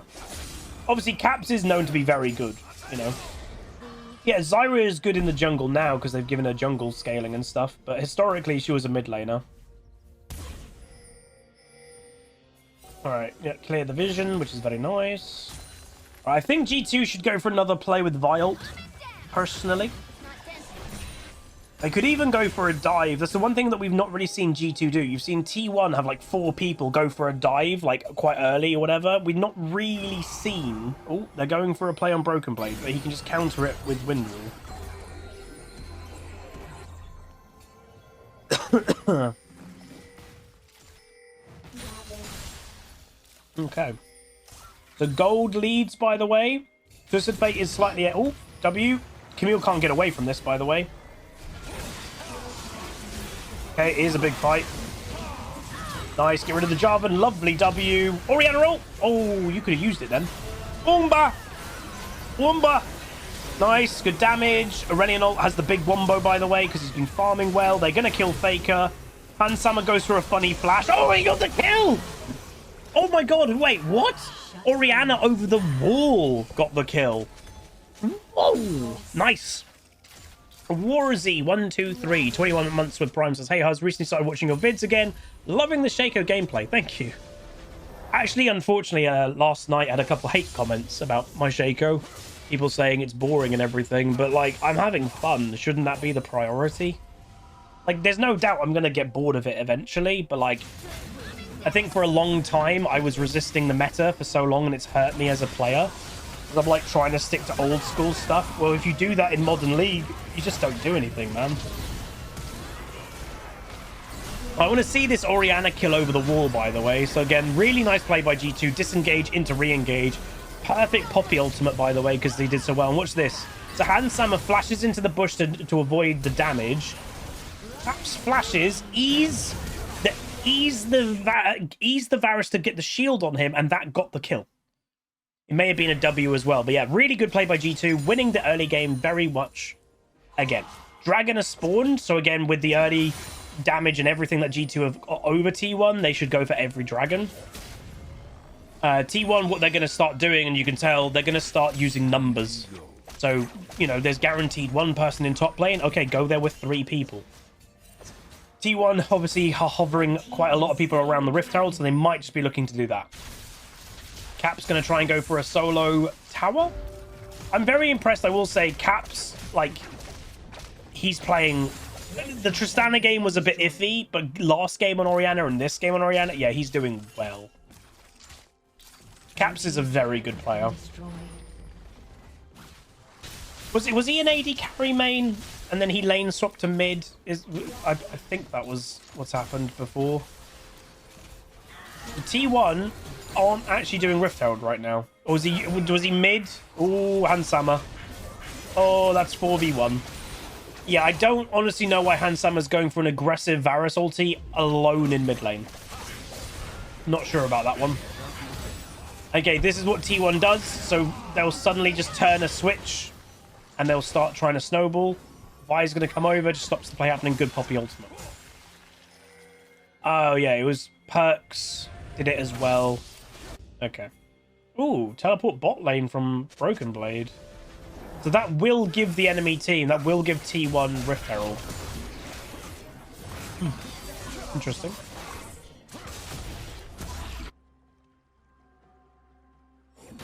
It was just one split when Caps AD carry. Okay. Either total gold. Caps is 1,000 gold ahead of even a Twisted Fate who has a gold making mechanic.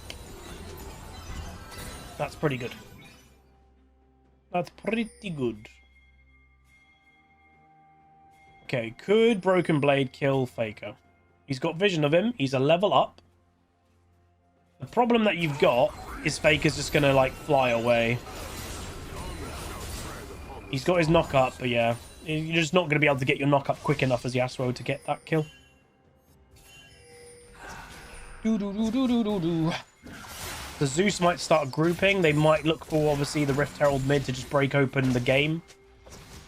Whenever mid lane tower dies, it opens up the map a lot more. Nice Q there by Varus. I think Mickey needs to get a bit more XP. Again, level 8, but like, he is quite a big deterrent for the enemy team. And if he just goes pop like he did in the Rel game, it does hurt G2 quite a lot. Ooh, engage. Ooh, that's really far away. And Poppy used her W way too early, by the way. She used it for movement speed. Oh, good flash. Orianna ult doesn't hit anyone. Camille avoided it in her ultimate. Oh, man. Yeah, Mickey mucked that up. He used the W to get to the fight rather than to deny. If he saved his W, he would have blocked like Jarvan from getting over the wall. So that was a little bit... Yeah. So again, the problem with the Vi ultimate, obviously, you're going to follow people wherever they go. And, yeah, the Kalista flashes away and everything. And by the point, then Vi is way, she's way too far into the enemy territory. She's so alone. That's a problem. So I'd say it was an okay, decent, like, idea. But yeah, when you're getting that far away from your team, and again, see that Poppy? The W ran out before even Jarvan came over. Yeah, no, true. The next dragon fight, she won't have summoners, which is good. It was just too far for the Vi to go alone. And Mickey used his W badly. Alright, Caps has finished his second item, Death Cap. He is quite strong right now. Right, Vi's got her ultimate back up, which is very nice.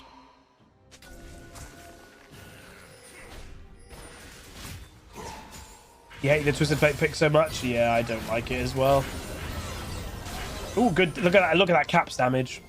He is really strong right now. Okay, Dragon's coming back up very soon. Yasuo in top lane has not got TP. But it's probably up in about 30 seconds. Which isn't too bad. But both teams are hovering around Baron, by the way. Obviously, one of the benefits of having a Kalista is your Baron kill pressure is so high. Because she just has to put a billion spears in it. And, ooh, I don't know about this. Okay. Just wasted Twisted... Oh, they were going for it. Oh, good Poppy ultimate. So if you get rid of, by the way, the Camille, it breaks the Camille ulti. Yasuo ult! Double Yasuo ultimate! Oh my god, that was well played. I don't even know what he ulted from. It was a double. It must have been Vi... No, what was that from? Was it from Orianna ult? Broken Blade used to be a Riven main, yeah. Straight on to Baron. If I was T1, I wouldn't even go for this mid lane tower. I'd go for Dragon with Kalista. You could do it quick enough with the two of them. That was a really good turnaround by G2. And they're not even going Dragon, by the way. So yeah, that was really good. Again, Yasuo was not at the fight at the beginning. Yeah, what was the knock-up? Someone said it was Vyar. I just want to see. So again, goes through all the caps. So again, he's the strength right now. Really good Poppy ult. Jarvan then is by himself on a caps. Kalista comes in. And here's the Yasuo. It was Vyar. A Vyar gets a Faker, Aurelion, and a Jarvan. That was so big. Oh, that was such a big Vyar into the Yasuo ult. That was lovely. Got Faker flash as well, by the way. Really good. So the one thing I will say I am finding weird is Twisted Fate AD kind of cheese pick is not designed to group as much as we're seeing. It is like, you know, if you get a gold card on the right person, yeah, you can pick them, but they are like heavily grouping with it. So now Dragon's being done because T1 did not do it, when I think they probably should have. And this is now going to be 3 Dragons for G2. Just need 1 more. Obviously, one of the benefits that Twisted Fate has got as a champion as well, the items that he purchases are all really cheap items as well, so he gets like quite quick item spikes. No, true, split pushing isn't as effective this level of pro play, but then why pick Twisted Fate? Alright, Rift Herald doesn't do that much. T1 walking around together in the enemy jungle trying to get a bit of deep vision. But the fact that they're walking around together doing that does show like they're a bit not confident in some places. Okay, need to break open mid lane for G2, use the Baron. So far, the Baron play top left. G2 has gained around 1,800 gold from this Baron so far as an advantage. Now 2,300. Platinum Dawn, 28 months of Prime, says Poggies. Hello, Platinum. So Yasuo does have TP now, by the way.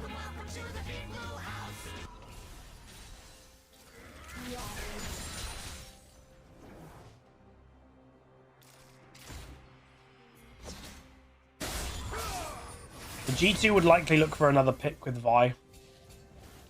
So yeah, this is, as I said earlier, this is the first game out of the 3 that I've gone. I think actually G2 have outdrafted T1.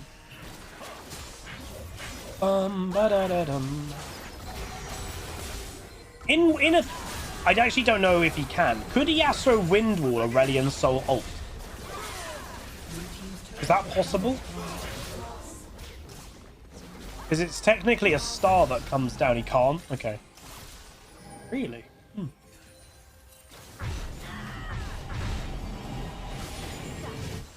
All it takes is one person's base not to go off there. I think they're alright. T1 don't know that they've all based. Or basing. You can't wind wall it? Okay. I wonder why though, because like it is a projectile that comes and hits the ground, so like that in my head should be able to get wind walled.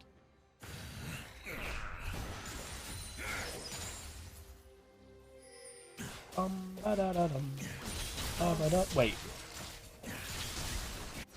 Kira's got the least gold in the game, then Poppy. Okay. Still don't underestimate T1. 1, because it's T1, and 2, they do have 5 damage dealing champions. If they just get 1 pick on somebody like this, I think that's overdoing it though. They're really going for Broken Blade. Oh, they get Faker into the knockup, into an Orianna ultimate that doesn't hit too many people. They kill Faker, he goes down. G2 right now just are stronger, so it's a 2 for 1. Yeah, 2 for 1. Bit of a messy fight, but I will kind of take that for G2 because they still, you know, they still have forward pressure. So it's an advantage G2. They get another kill and another tower. That's cool. So that was a bit of a weird engage by T1. Of all people to hard engage on, the Yasuo that just put a wind wall forward, so like you can't do full DPS on him anyway. Yeah, a bit odd.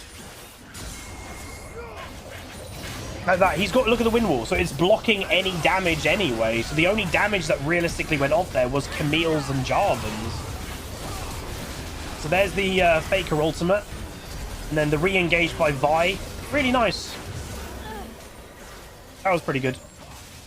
Yeah, that wind wall, it was a good wind wall. It was blocking gold card, obviously, and then it was weird that Camille went for the engage after it. Ooh. Ooh. Nice. If they can get this pick, it would be huge, by the way. Lovely. Good job. Oh, good Varus ulti. Keep going, lads. He can't get away. You got Vi ultimate. Yep. Nice. So G2 is snowballing. Come on, G2. Come on.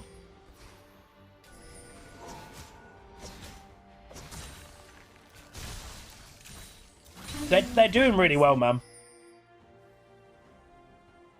But yeah, Faker is definitely not playing his best this tournament.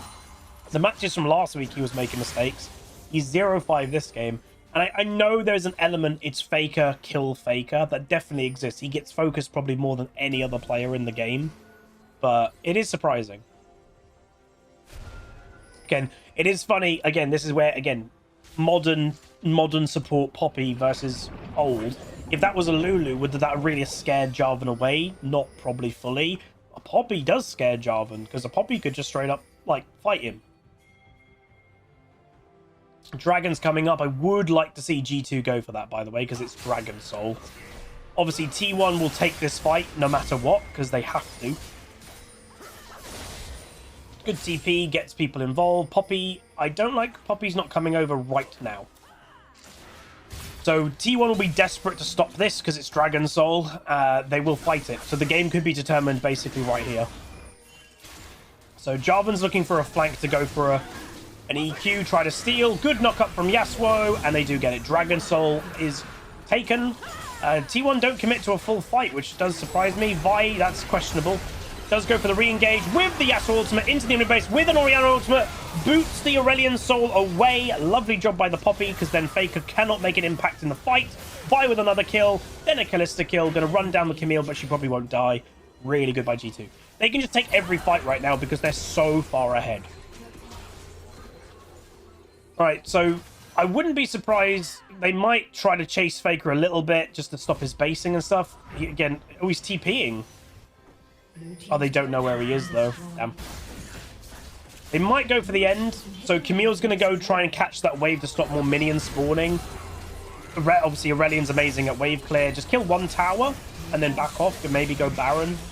So yeah, smart by Camille. She basically stops a minion flow going into the base, because if more minions were going in, then they might have been able to end. So that was smart by Camille. Are they going to go for it? Yeah, they are. I'd say it's questionable that they need to do this right now, but I can see why they want to. If they get the Baron right now, they get to base, buy on a power spike, and then basically go end the game. Windwall, get the Jarvan. He's desperate, obviously, trying to get to the Baron. Don't even let him get there. Wonderful play by G2. They might... Oh, big Orianna ultimate gets Faker, gets the flash from Zeus as well. Poppy engaging with a W, and they're just going to clean up. Let's go G2. This is how game one should have gone, by the way. This realistically is how game one should have gone. Twisted Fate, in my mind, is such a terrible pick in pro play if people play it well. How would you play well against a Twisted Fate? You take fights head on. He's terrible, like, a team fight. Hilariously, if T1 want to keep playing it, they need to ban Yasuo. It's such a big counter because his whole strength is gold card, Windwall. Yeah, hell yeah, let's go G2. So yeah, so far these 3 games are all being uploaded individually. So if you guys are enjoying it, let me know what you think down below. If you are, like the video, comment down below. And I'll see you guys next time. Hopefully, the next game will be G2 winning and then win the series. That would be crazy. But yeah, I'll see you guys next time. Peace. Hey guys, HuzzyGames bringing you another video. Welcome to game 4, and it could be the last one of the series. If G2 win, they are currently 2 wins to 1. It's a best of 5. If they win, they win. I think T1 are going to win this game, and I think it's going to go to 5. So bans, just getting rid of my camera. So T1 are banning Draven, Zac, Kalista. So Kalista is not in the game. She's been in every game so far. And then Ashe, Lucian, Senna. Very similar bans in most games. There is the Varus, and obviously normally they've been matching that to Kalista. That's not a thing. So they get Varus, and you cannot match it because Kalista's banned. So that's probably quite good for T1, to be honest. I don't know who they would go now. So yeah. So Caps obviously is feeling very comfortable on Orianna. So that wouldn't surprise me if they're just going to take it. We did see T1 hover Orianna themselves, thinking, do we take this away from Caps? They lock it in. Nice. I like it. Yeah, if I'm not mistaken, Red side has won every game. There's the Rex side that did very good in game 2. And obviously last game T1 banned it. Faker maybe going back on his Azir. So yeah, all about like late game mages in pro play. It's a lot slower. You're not getting camped all the time. There's communication. Mid lane, I'd say in some ways what the most different lane is when it comes to like solo queue versus pro play. I'd say mid. You're not seeing them roam all the time. It's more about slow, like 1v1s. It's not being camped 24/7. You can actually play late game mages in pro play, unlike really solo queue where you get punished for it a lot. So yeah, Faker has locked in, is going to be playing Azir. If I was T1, what would I lock in right now? Xin. Oh snap! I know what I'm talking about. Why go Xin, by the way? So Xin is such a good champ that you can have in front of a Varus and Azir. It can follow up an engage of something like a Varus ulti really well, and it's all about that delay. If Xin goes in, he then ults, and it completely just delays the fight. Ooh, Kog'Maw. Wow. Okay, what are you matching to a Varus? A late game god. Whoa. Okay, second round of bans. You're getting rid of the Rumble. I respect it. Oh my god, they're going Kog'Maw. Wow. What would I ban if I'm T1? I mean, again, old school supports do go better with a Kog'Maw like Lulu and stuff. Do you ban that? Don't know. There's a Twisted Fate. Honestly, I don't see Broken Blade. Maybe he has played Twisted Fate, but he seems like he doesn't want to play that type of stuff. He wants to play more actual cool things. All right, next ban for G2. Blitzcrank. Okay, to probably help not Kog'Maw getting picked. I kind of like it. There's the Lulu ban, like I predicted. So who would you pair? I would now play... I was literally about to say Renata. Renata's the obvious choice. Basically, helps a Kog'Maw, keeps him alive, but also can do that really good re-engage. And then you have Varus who will do auto-attack damage. You've got Azir that will do auto-attack damage. You've got Xin that will do auto-attack damage. So it's actually a really good pick. Bard, I would be shocked by. I would literally be shocked if they pick Bard. Unless Kira is just known as an insane Bard player. I don't see Bard very good in the game right now. What? Cassante. And they are doing Bard. Well, people have been saying in my Twitch chat, obviously Zeus or Zeus, however you want to pronounce it, he's known as an insanely good top lane player. So actually keeping him on Twisted Fate is kind of a waste of the player. But playing Cassante for him is, yeah, good. Ooh, Poppy to match the Cassante. Okay. Poppy obviously is still very good against Azir, very good against Xin, and isn't terrible against Cassante. Okay, for my draft, I would say this is kind of similar or even. If anything, I'd give a slight advantage to G2 in terms of just purely the draft. Because I think that G2's disengage is really good. So why did they pick Poppy, by the way? It can lane okay against Cassante, but what Poppy is so good at is T1's comp wants to go in all together with like Xin mucking people up and everything. Poppy can just bam, and the Xin can go flying, or the Cassante could go flying, and then you can get on the squishy champions a lot easier. So I do quite like the Poppy pick. I think it's actually pretty nice this game. Who is incentivized to lane swap? The Kog'Maw team, to get away from a lethality Varus. But I don't think we're going to get lane swaps. But yeah, you want to give you want to give Kog'Maw the best lane phase possible. And best lane phase possible is laning against something 2v1. Oh, that was weird. Hi. That was a bit weird. She was looking at us funny then. Girl dressed as Ari. Yeah, I don't like the Bard pick either. My only guess is the Bard ult is there to try and throw a Bard ult on his own team to protect them from Orianna ult. Other than that, I really don't like it. I really don't like that pick. Because obviously he's going to be incentivized to roam, being a Bard. But then that means if you're roaming on Bard, you're giving Kog'Maw a free lane phase. 30 seconds Obviously as well, another reason for Bard, at level 6, it's still relatively lane phase. you can then do chain tower ganks. You bard ultimate the tower and kill the Cogmore and stuff.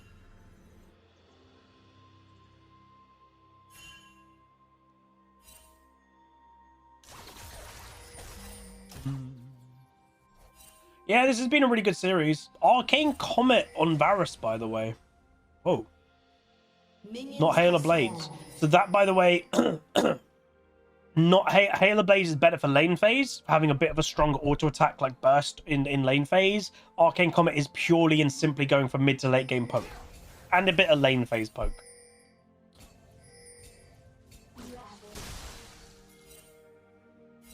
Yeah, so far, Caps has arguably been outplaying Faker like in every game. Whoa, look at the 80 carry starting items, by the way. Cogmore with a dagger. Varus with a longsword. Dagger start. That's crazy. Ooh. Remember, Bard has a slight amount of healing, where Renata does not. God, level 1 trades! Orianna obviously gets an auto attack buff. Dude, Caps is playing so, like, confident. It's so cool to see. Arcane Comet for that free little poke. That's a start you do in bronze. So, again, some people will say, like, why would you skip the Doran's item? They're so strong early. Pros are not playing for early game, you know? They're just not. Pro play is relatively passive. There's not a crazy amount of kills. So sometimes you can skip the Doran's item when you're playing a late game hyper carry if you feel, I'm not going to die early, I'll be fine. Nice. So both mid laners are actively really trading with each other. I hope this game, yeah, the Rek'Sai just does a standard clear, by the way. In his whole career, Kira has 13 Bard games, 10 wins, 3 losses. Ooh. Damn. That's, yeah, wow.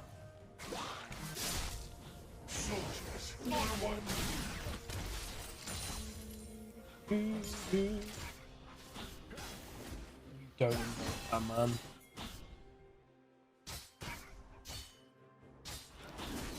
What am I watching right now? What? Are you looking for a gank on Faker? Like what? Oh, he is looking for a gank on Faker. You have to E then flash. He got Faker flash, so it's not bad. K-Ria. Why do they all have weird pronounced names? None of the names you can just say what they like spell. It makes it so much difficult. Carry-a. Is it like a play on Korea? I guess, as well. Alright, so the enemy team are invading. Zin's got a level up because obviously they didn't do the invade. Nice smite by Rek'Sai. Ooh, didn't need a flash then. You can say what they spell, just not using English pronunciation. Yeah, probably true. I would be crazy. Like, Owner should not go for that. That would be really cocky if they go for that. So they know he's in that bush because they saw what the Gromp just did. Right, they're getting the things. So the T1 might be looking for a tower dive, but this is way too early to tower dive. Especially that Yike is in the area. Both junglers have smite. Oh, Rek'Sai got it! And thumbs ups! That's so big! Has to be said that the Smite War, G2's jungler has actually been winning the Smite War and all these little, you know, invades and all this stuff. He's been typically getting the smites. Nice. I also like that Poppy's had some, you know, appearances. I like Poppy. I think she's cool. And again, she's a flex pick. You can play her top jungle and support nowadays, you know.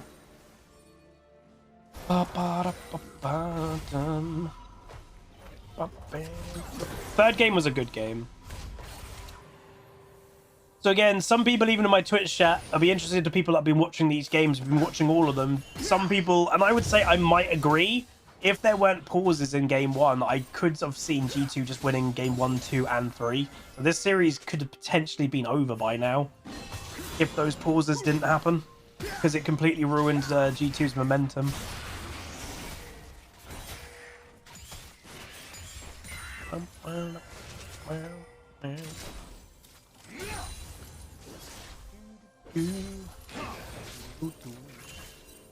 I think this game is going to be a really slow early game, by the way. If I had to predict when First Blood is going to happen, I would say like 9 minutes into the game. That's my prediction. 9 minutes into the game will be First Blood.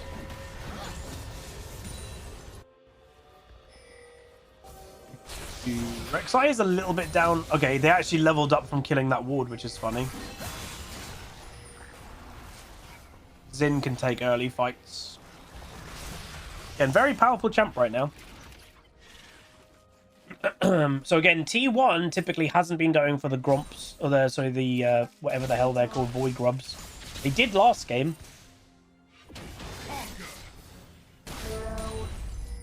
Ooh. Did he? I didn't even look. I looked at Twitch chat very quickly then.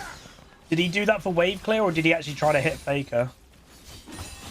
I think he must have done it for wave clear because now he's basing. He gets stopped by Faker. He did try to clip him. Okay. Caps really wants to go back right now. This could be an okay fight, but again, Faker's got ult. It will just push a Rek'Sai away. And the fact that now Faker knows that Caps doesn't have ult. Again, this could be bad for G2. Do not take this fight. Caps just really needs to go back. So Xin is actually having confidence of invading, which is kind of crazy. I am kind of shocked that he's having that much confidence. Again, typically, Yike has been winning the Smite War. Yeah, I don't like this invade at all. Poppy could even flash over the wall, by the way. So G2's incentive is to get it to reset, which it does. Really good. That's so good for G2. T1 could not kill it quick enough before the reset happened. That's really bad for T1.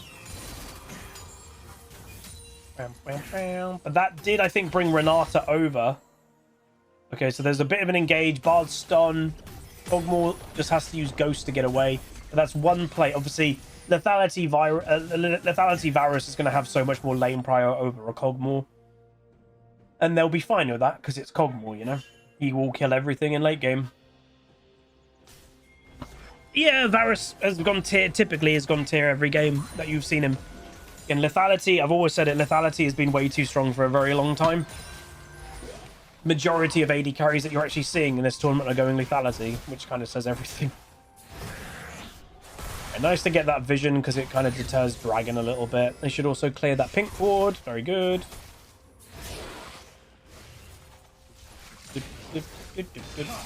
So it does seem Faker's a bit more awake in this game, because Caps has been typically out farming Faker, but this is the first game that I, can remember so far in this series that Faker is winning. They've given him some Red Bull. Wake up. Go beat him. Be Faker. Or Faker, anime protagonist. He's like, let's let them win, and now we have to win every game. You miss Elise in pro play? Yeah, Elise was always fun in pro play because she was pro play that is so slow tempo. Elise was so fast tempo, so it was a really weird, champ to play. I miss Lee Sin in pro play, man. Lee Sin is so much fun. But the problem with Lee Sin, by the way, when you've got champs like Xin and Rek'Sai, Lee Sin can't fight those champs. He loses just fights against them. So Bard is level 6, Mickey is not. So Mickey actually has been a bit down on XP, but obviously Bard gets XP advantage picking up his meat. Hey, cool back. You missed the games that happened. G2's playing good. G2 is currently 1-2. T1 is 1-1. But G2 has arguably won every single early game. This is the first game that they're actually... Ooh. This is the first game I would say that they're losing the early game. Oh my god, he missed it. He missed... the W on Xin. That ruined the engage completely. Nice play by G2. They didn't panic. They didn't blow flash and heal on everything. They didn't need to. That's good. That shows they're mentally still doing okay. They're not panicking. Nice. If this game goes late, I could see G2 winning it, by the way. I think the incentive for G2 to win is higher because of the Kog'Maw. So hard to catch an Azir. Grubs are spawning in 26 seconds, so that could be the next fight. So I did say First Blood will be 9 minutes, by the way. I'm wrong, it's even later. Sunfire complete by Poppy, buying an item power spike before Grubs.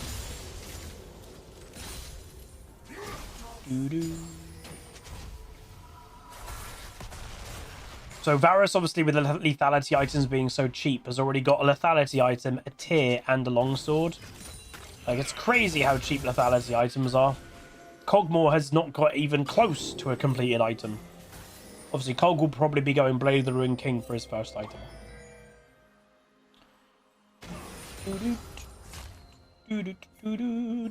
Yeah, it's likely that First Blood will come with an objective. Oh, show. Cog bought tier 2 boots because obviously the whole thing about Cogmore is not getting caught and maximizing your DPS. If I was Poppy, I'd go down to that and ultimate the Xin away, but he's not going to. This could be a kill.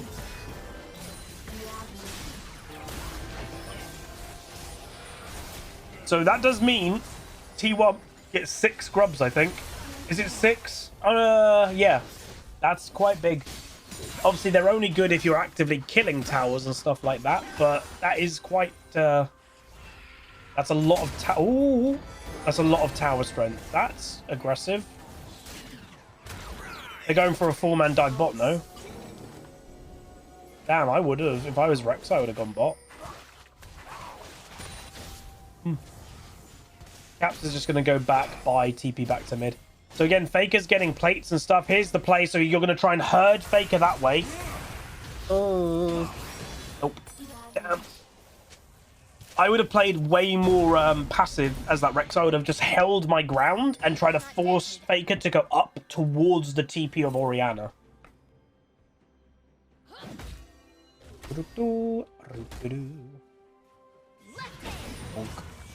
Again, Poppy, not terrible damage, but it's a Cassante. Happy feet, baby. Oh, look at them happy feet. Oh, very nice. That could have been First Blood too. There it is. First Blood is coming, everybody. Can you feel it? Here we go. Go for Faker. Pansama is dead. That's First Blood. They are matching it, but that is advantage T1, and now they've got the rest of the enemy team all pretty high. Rek'Sai is going to go down. Caps is actually probably going to go down too. What can Rek'Sai do? Rek'Sai still has ultimate, by the way. Caps can get away. Oh my god, if he can get away, that's huge. I don't think... Yeah. No. And oh, there we go. Four deaths. So that was the whole... That was First Blood play. 4 kills for T1. That's a big... It's a big amount of gold for T1 in the early. So yeah, this is literally out of all games, this is the first game that T1 has won the early game. But you can definitely tell, you know, this is game 4 of the series. If G2 win, this is just a deciding game. You can see how much slower this game is because both teams know, hey, if we win this, G2 are like, we win, so we can't risk anything. And T1 know, oh god, if they snowball early and they you know, we lose. They overcommitted for Faker there? Yeah, slightly. I think G2 probably should have stayed as a block of 4 because you're not, you know, well, Cogmore won't do a lot of damage at the moment, but still you're just abandoning the Cogmore completely. But yeah, I mean, G2's incentive is get Cogmore to late game, let's be honest.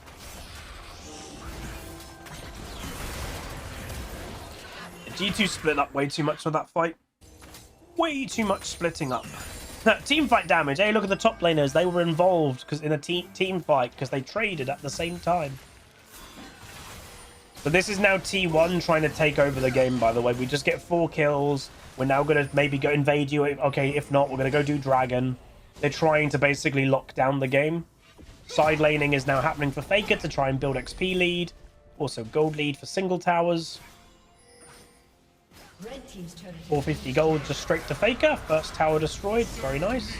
Instantly puts his passive down. I wonder why.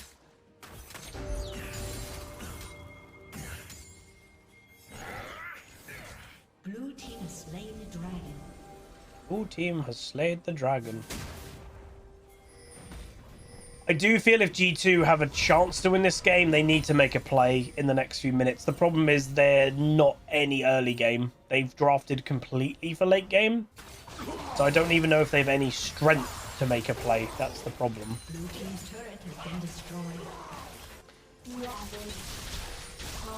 It's the benefit of having, you know, you've got late game with Azir and stuff, but that's the benefit of having a lethality champion. They get items so much quicker.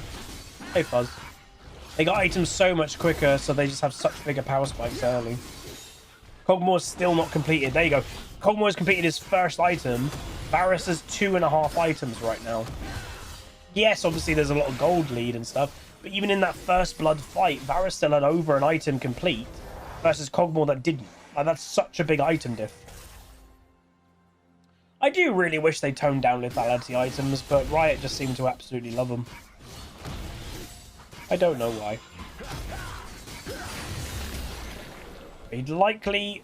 So look at Faker, by the way.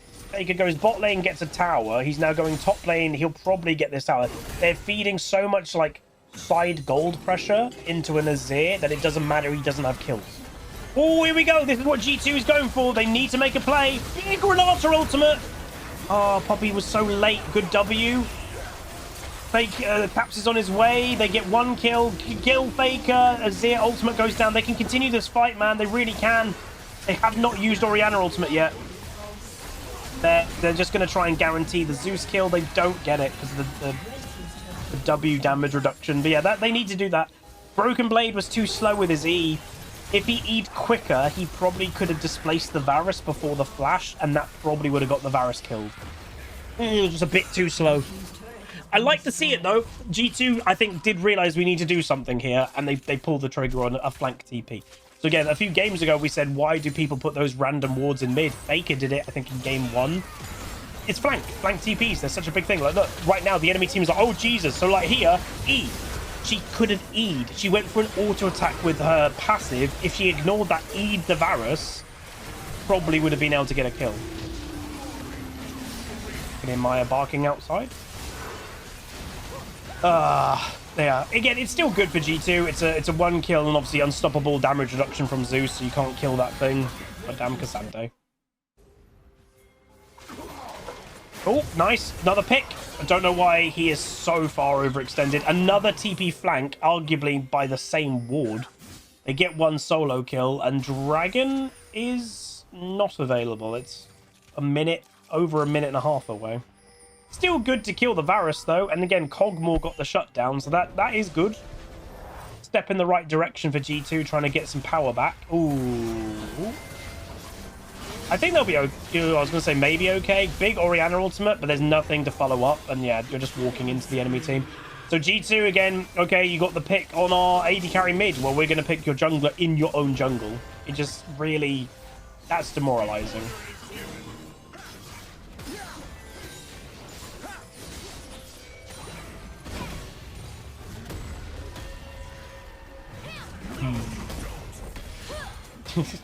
Watching these two fight each other is interesting.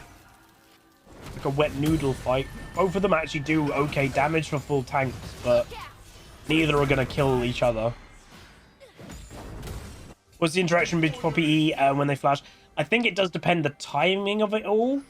I think you can technically flash forward even if you get Poppy E'd, but you will be affected somewhat. So I do think if Poppy E'd straight away, it's where I do think it would have killed the Varus. Are you gonna... I don't know. Yeah, they will get the Cassandre, especially with Caps coming top lane.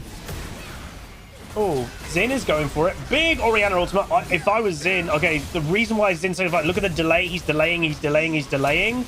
And now the bot lane is here. That's what Xin is so good at doing. Delaying. And now you've got number advantage. Oh my god, that snipe. Damn, that damage. Lethality is crazy. And now Faker, in this whole time, you've now technically traded a 1-for-1. You've brung all 5 G2 players top lane. Faker's by his Larry and bot lane getting solo XP and maybe even a tier 2 tower. Remember, they've got 6 Void Grubs. If Faker gets this, he's rich. 700 gold for a tower. He's going to get it. He's 600 gold ahead of Caps. He's now 1.3k. That's such a big thing for Faker.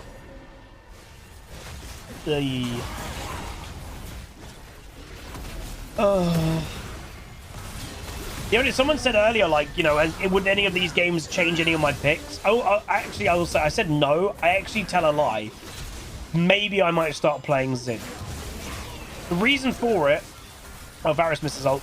The fact that you are strong as an individual duelist, but the fact that you can delay fights so much, even solo queue teammates that react to things slowly, Xin can buy enough time as a damage dealer so he can carry games, but he also can delay fights so much that your teammates can arrive at the right time.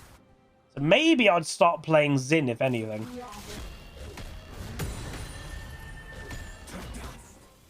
Side lane towers give way too much gold. Yeah. Yeah. So they are 1 dragon off Dragon Soul. 4-ish, 4k gold lead just over for T1 right now.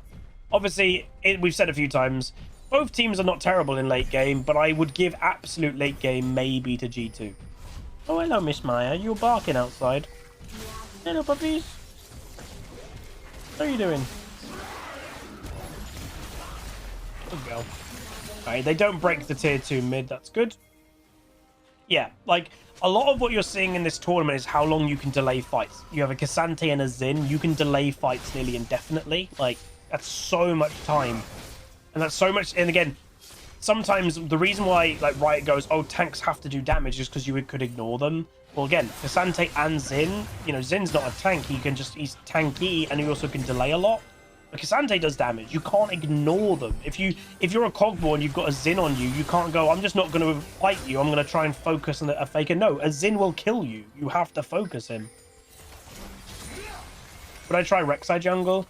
I've never really enjoyed playing Rek'Sai. I've played it a few times, but it's just never been... Oh, here we go. TP flank. They're engaging on the Xin. He's ulting, which again is the delay. Poppy coming in. Going for the Varus, presumably. There's the W. Good denial. Goes to the Xin to try and finish the kill. Renata ultimate gets Faker. They haven't killed anyone. And now Faker comes in. So again, Xin doesn't die. Remember, he's not even a tank champion. Orianna ultimate only hits Xin in the back line, which again, you're not even killing. Faker goes for a big ulti, and you're going to fall like, drop like flies.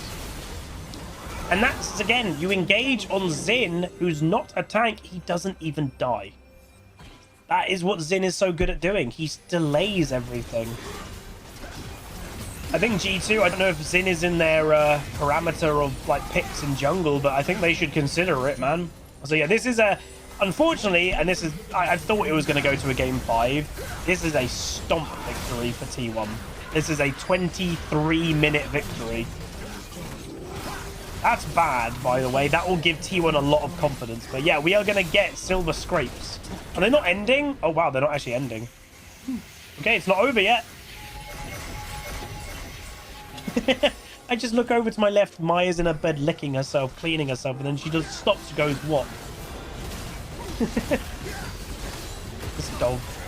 Alright, Baron is now being done. There's nothing G2 can do about this. Unless Caps comes in with an ultimate steal. There we go. Ultimate, straight away. Oh. He didn't press Q. Or... My only guess of what he tried to do there, I think he was going to flash into it, and he didn't realize his flash wasn't up. That's my guess of what just happened. I think he was going to flash into it, and his flash wasn't up yet. Ooh. So that Renata ult could have been better. I do think Broken Blade, with his flanks and stuff, he could have gotten better targets with his E. Especially if Broken Blade had flash. Really good play here by Faker as well. Cogmore flashes but still gets hit by it. That's a disaster. Oh. Damn. Renata's fine, man. Again, Renata's fine. It's just supports at the moment aren't that good, being typical support. So you look now, Caps has got flash available. I glanced at it before he went for that play. It was nearly up. I'm guessing he thought it was up. So this, to me, is just going to be a slow death for G2 here. You think there was a mistake by picking Cogmore? Potentially. He has no lane strength whatsoever, but the problem is the two prioritized AD carries is obviously Kalista and Varus. T1 banned Kalista and then picked Varus. So, yeah. The moment that they banned Kalista, G2 should have banned Varus or something. The thing is, from memory... Oh, hard engage, hard engage, hard engage. They don't get any. From memory, even in my limited pro play knowledge, isn't Kira... And I was like, why ban Ashe all the time? I think wasn't Kira known as like an Ashe support player? Alright, this will just be the death for G2. Big Orianna ultimate does not enough strength. Yeah, I think Kira is known for Ashe support, so that's why they're banning it. And there you go. That is going to be the game. So it is going to Silver Scrapes. This was the biggest stomp of all the series so far, and that will give a lot of confidence to T1. Kai Gentleman says, Huzzy, when I started watching YouTube vids, my girlfriend and I just moved in together. Sunday, we welcomed our daughter into the world. Thank you for the years of entertainment. I'm up to catch the streams early now. Thank you so much, dude. 53 months. Congratulations on your daughter. Hopefully, you know, she sleeps okay throughout the night. But yeah, congratulations. But anyway, that's going to be it. Game 4, everybody. Silver Scrapes. Again, I can't play it because it's copyright, but on YouTube at least. But if you're enjoying, throw a like on it, throw a comment, throw a subscribe. I'll see you guys next time. Peace. Hey guys, so here bringing you another video, and welcome to Game 5. Oh boy, this has been a good series. So I don't know who's going to win right now. So let me get rid of my camera just so we can see the bans. So T1 are banning Lucian Draven, and G2 are banning Senna, Ashe, Azir. Not letting Faker on Azir is smart. We said that in Twitch chat after the last game. Obviously, yeah, Hansam is known for his Draven. This, by the way, does... Orianna's also gone. This opens up both teams. Like, we're just going to see one team's got Kalista, one team has got Varus again. Like, unfortunately, those two champions just seem a little bit above the rest at the moment. Obviously, last game, I'd say G2 made the mistake of T1 banned Varus, I think, and that opened up Kalista. So one team got the other one, and the other one didn't match it. So that's that. So G2 opening with Talia, obviously a bit of a flex pick, takes it away from Faker as well. But you could play that jungle. If Yike plays it, you also can play that mid. You technically could also play that support. Oh my god. Oh my god. So what T1 have done is the two AD carries that are the strongest, they've just taken both of them. So they didn't ban one of them, and obviously they were probably expecting, okay, we won't ban any of them. So they've just taken both of them. Oh my god. That's kind of mad. That could be, they could be both bot lane. It could obviously be Kalista top. Oh my, that is hilarious. Wow. So Jinx coming in, but obviously Jinx is not lethality, so she doesn't have that early spike like both of those do. You've got the Zac, again, can be a flex pick. You can play it top, jungle, and support. That's mad. So Faker's played Ahri. Technically, Talia's good against Ahri, so I don't expect Caps to play it mid now. Next round of bans, Nautilus being banned, because obviously they're both technically immobile, so if you just Nautilus R on a Kalista or a Varus, you will automatically CC them. They can't get rid of it. Dare I say, if I was G2, I'd potentially play Caps. So I'd play Talia mid, I'd play Jinx AD carry, obviously. I'd play Zac, potentially top lane. I would then potentially draft Vi jungle. And then for support, I don't know what you draft support right now. So Nautilus and Rek'Sai, because obviously Yike has had Rek'Sai. One good game, one not good game. Blitzcrank's an option, yeah, but then again, Jinx isn't the best at using the Blitzcrank hook early. I don't think Rammus is good in pro play. Oh, I didn't expect G2 to ban the Vi. I thought they were going to pick it. Okay. Damn. I really didn't expect them to ban it. I expected them to pick it. Huh. What the hell are they drafting? Oh, lock in Lee Sin. Oh, lock it in. I love Lee Sin. Is he locking it in? Really good disengage so you can kick people away. But also good to follow up a Varus ult and stuff like that too. Yeah, Lee Sin! Oh no, I want G2 to win, but Lee Sin, like, he's my boy. Hey. Poppy's a good pick, arguably against Lee.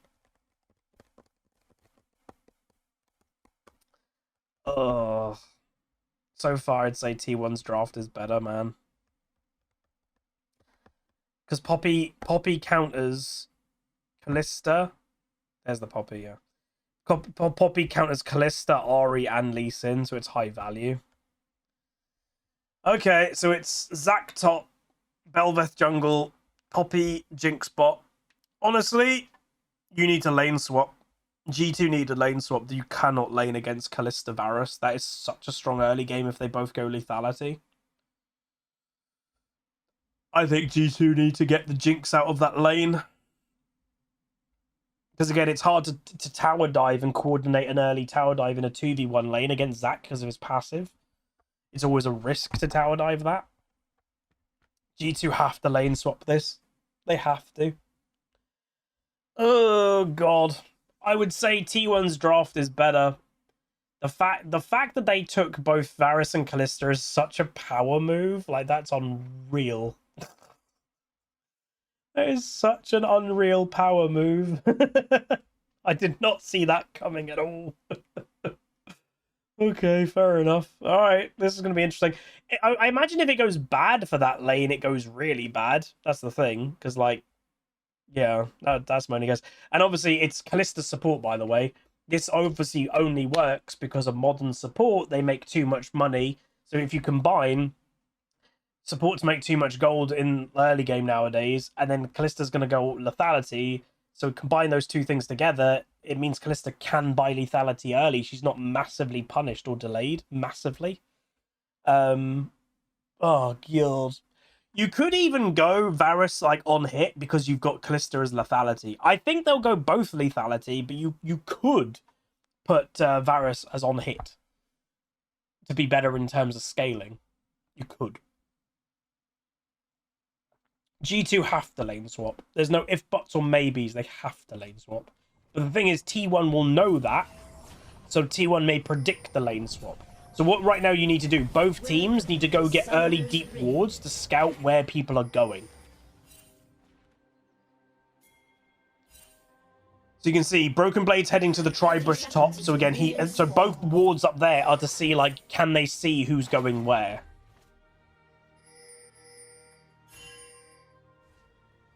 Hello, puppy dog. Who do you want to win, Miss Maya? Who do you want to win? You want G2? You want T1? Who do you want to win? Who do you want to win?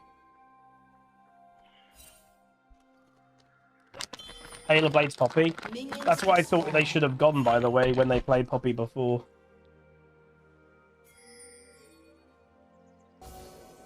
Yeah, lovely. Yeah. Oh, didn't get this. So Mickey played Poppy before. He did miss quite a few stuns. Wait, what are G2 doing?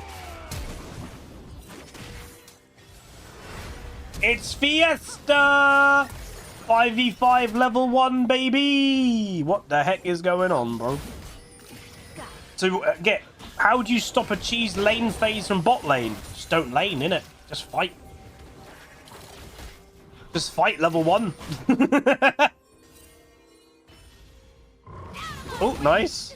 Oh, wait, go, Mickey. Oh, Mickey, you're so fun. You're so fun. You blow my mind. Hey, Mickey. Oh, wait, what's Yoke doing?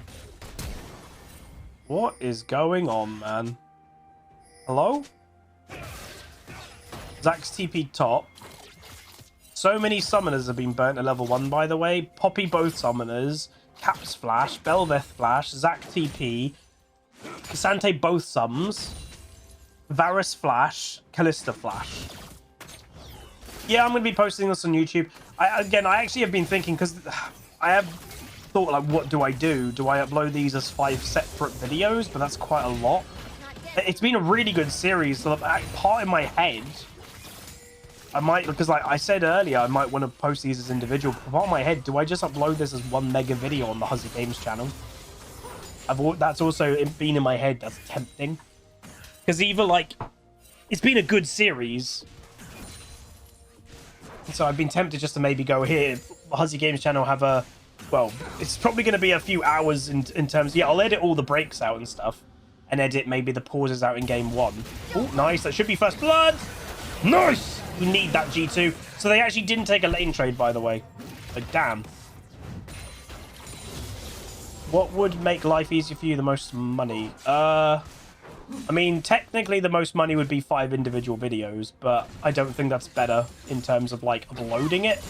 Because then that's 5, like, it would take 5 days to get the whole series out on YouTube as, like, you know, one of them a day, and that's quite annoying for some people, I think. So I think I'll just upload it as 1 mega video. I think that's better for the audience, because then if you want to watch it all in one go, you can. If you want to watch 1 game a day, you can. It's up to you then. At least it's all on the channel ready to go.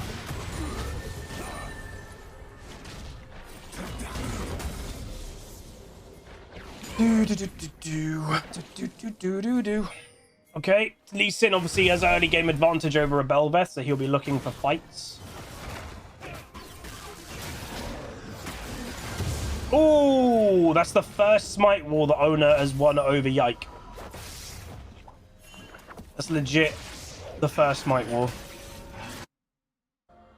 He needs to use his early game, though. Varus. Look, oh, look at this.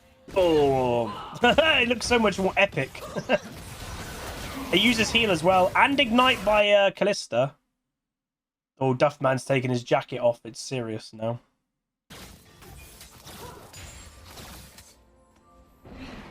Super serious. And by the way, if it's not obvious, Duffman did name himself after the character in The Simpsons. Uh-oh. You just used your E. He does have flash. He should be fine. Yeah. Has to blow it, though. Lee Sin has to build an early lead. Bel'Veth will take over. Well, Bel'Veth will be much stronger than a Lee Sin later. Obviously, Lee Sin is never useless because he's got his kick. If you manage to get a flank kick and manage, you know, to kick a... Ooh, hello! Oh, cap. Not respecting the early game. That sucks. Yeah, if you manage to get a flank kick off, like, you know, get the Jinx or something, that's so big. So Lee Sin is never useless.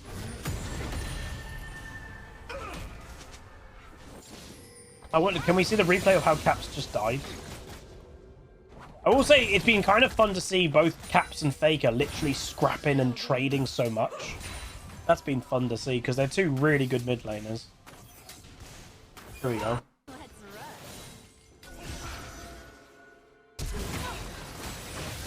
Didn't give him any time to react. He didn't have flash up anyway, so there was no way of surviving that. Faker TP top. They're lane swapping.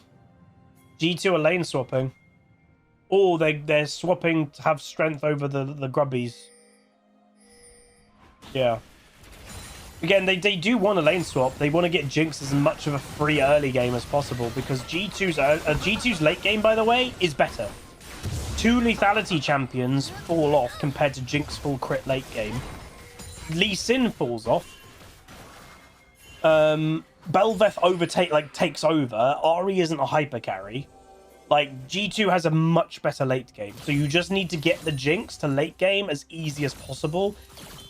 Arguably, like, you know, you say, oh, that's what they wanted for Cogmore last game. Yeah, but I'd say this game, T1 falls off way harder than they even did last game. Don't do anything crazy here, lads. You don't need to. Okay. Oh!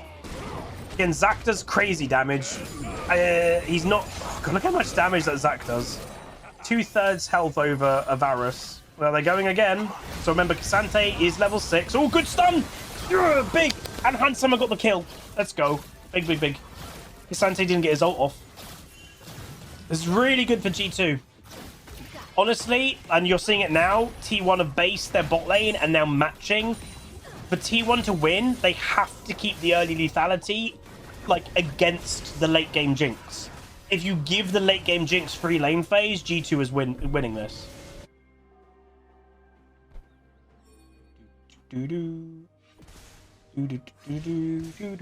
I mean, it's part of why Lee Sin doesn't have a great late game, is because in pro play where you have to make kick plays happen, you have to make... And then G2 go back bot lane. Oh my God, that's so perfect. Oh, G2 are outplaying. G2 are literally outplaying T1 so hard in the lane swap. I hate lane swap, like legit, but they've picked Kalista support. Like, you can't lane against that. Nikolai, thank you much due for the 27 months tier 1. Appreciate it, appreciate it. Oh, it stopped a base!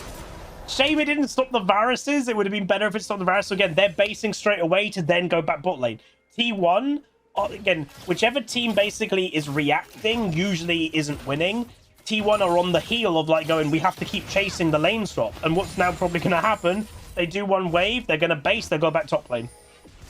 It's going to annoy the living hell out of T1. Or they might not go for it and look for a solo pick or something. Belveth is coming bot lane. So again, how the answer to it is gank. Like, then just kill them. Okay, you're back. You're expecting us probably not to be here anymore. They're not. And then Poppy ult straight in. There we go. Oh, they kind of saw it. They were expecting it. Really good reaction time from T1 players. Both instant flash. That reaction time was crazy. Easton doing dragon. So again, you don't have to fight these dragons early. I'd expect G2, by the way, to give the first 2 dragons and then start fighting from then on. Because then by that point, you know, Jinx easily has her first item. So yeah, you don't really want to overfight it. Yeah, it's not over. Don't jinx it. It's not over. T1, again, they're a very special team. They can like be looking that they're losing and then they suddenly just go, we're winning now. Ooh. Damn, that Cassante. Oh, he's really wanting it. Ghosts and everything. Oh, no flash, remember, no flash. This is such a good pick. Yes. Let's go. I don't know why Varus was there. Oh, that's such a good pick. Airfield. You don't have to fight this mid lane. Orianna's better than Ahri late game. You don't have to. Only take fights when you know it's fine. That's how you win this game. Woo. This is actually really hype. I'm so enjoying this. Again, if you're enjoying this video and you made it this far, please do like the video. Oh wait, no, Talia, sorry. Talia's a better late game than Ahri. Oh, another pick! Oh, and ignite. That's a panic ignite. Like, why would you ignite? You just wasted it. Let's go! Uh-oh. Don't fight this. Talia needs to ult. Talia needs to ult. Talia needs to ult. Good dodging. 5D's a dodgeball. Bonk. That's bad. Oh, yeah, Belveth shouldn't have been doing that alone. I mean, they did the first 3, so it's just going to even it up. That's fine. If anything, T1 needed to try and get all 6. And they didn't.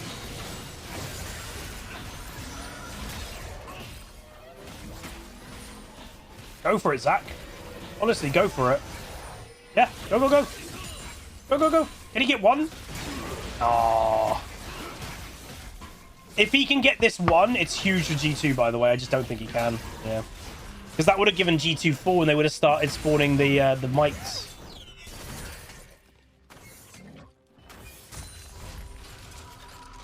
So again, what do the best teams do? Okay, something happened to the other star map. Let's look for something. So they might be looking for a Varus kill. Funny thing is, they could all in him right now and they'd easily kill him. Ooh. Oh!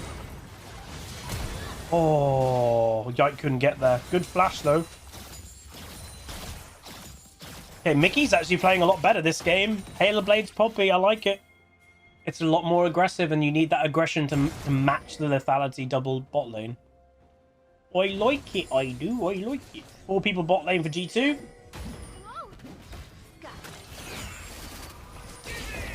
Varus ulti does hit the combo, does caps. Kalista ultimate. Mickey completely the wrong side of the fight. Baker also TP's bot lane. Oh no, good cleanse. The damage though. Good block. Oh, good flash. Run away, disengage, screw it. Just give them a few plates. Don't die, don't die, don't die. Oh god, G2. You don't need to risk this much in the early game. So it is giving, like, Zac is ahead right now, and it is giving Cassante free laning, by the way.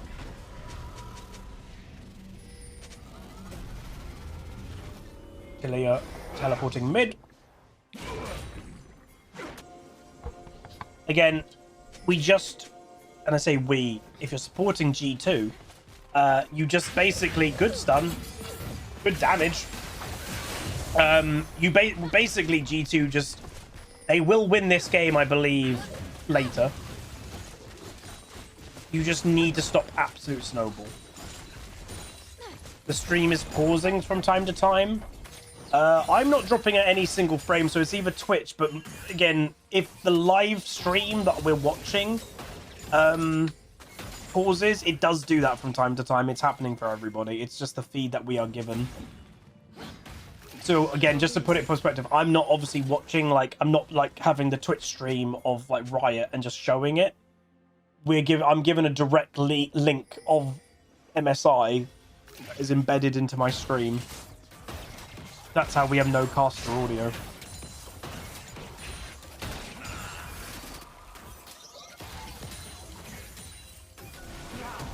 Ooh, it'd be really big if they get this. Oh. Jinx is literally basing. Oh, this could go well. And re-engage on the guy that just used flash. Oh, that wasn't great. All right, this is going to be the first potential 5v5. Again, it's a big objective because it's a Bel'Veth with Rift Herald. Obviously, she gets her empower. Oh, they're looking for a pick on Caps. This isn't good. Oh, God. Does Caps have flash? He doesn't have flash. Good use of mines. Good use. That was so good by Caps. It stopped Lee Sin moving forward into him. Nice. That was really good. All right, now G2 should be able to do this. It will give T1 Dragon, as I said, and even Red, but giving a Bel'Veth an empowered Rift, empowered obviously ultimate, for killing a, major void monster is always worth doing. That's big. So just reminding everyone, Bel'Veth gets empowered ultimates on kills or dragons. Gets her ultimate of them. She gets empowered ones for Rift Herald and Baron. They're the ones that actually enables her to, like, when she kills minions, it spawns the grubs.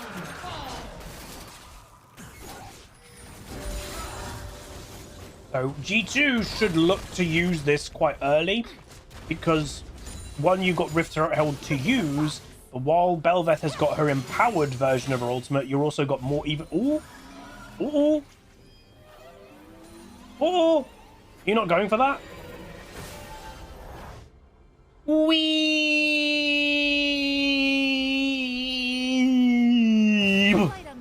Ah, take damage when you base.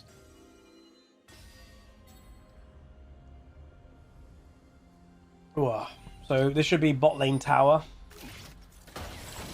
Again, I don't want to jinx it, but it does feel like G2 have got this. So again, just to put perspective how stupid lethality is. So again, the Kira is doing worse than the Poppy. Poppy has a gold lead, and I know Poppy's got tier 2 boots, but Kira's got a full item complete already, like easily a full item complete. Probably has a bunch of gold in their pocket as well. Oh, don't do it! Don't do it! Don't do it! Okay. Ooh. I'm surprised they didn't just summon. Uh-oh.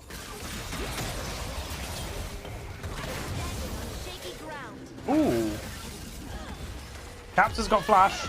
Oi! Oh my god, he was greedy. He should just flashed. And now he can't cancel it for his team. Okay, cleanse. Ooh, this is a bit of a sloppy play. It's a little bit sloppy. Yeah. That was an auto attack, by the way, that killed Caps with Sheen proc. I'm surprised G2 just didn't summon Rift Herald to kill the mid lane tower, you know? They might do it now. Just kill mid, it opens up the game.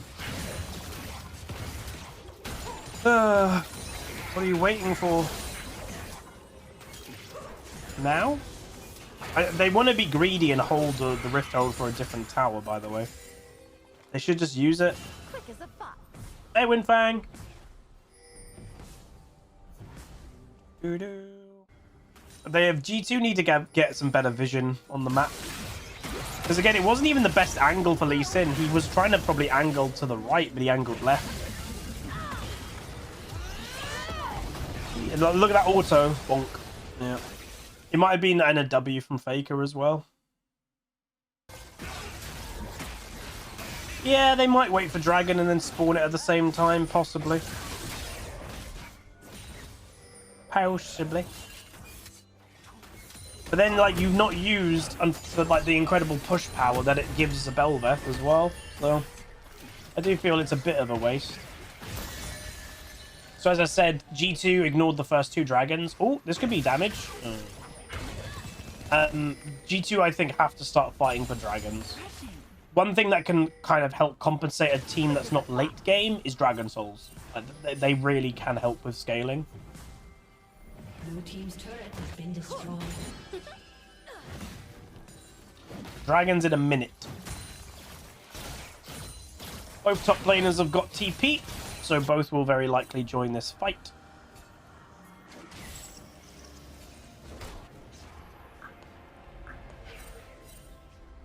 Ooh. Just sitting on a ward. Okay, at least they spotted it.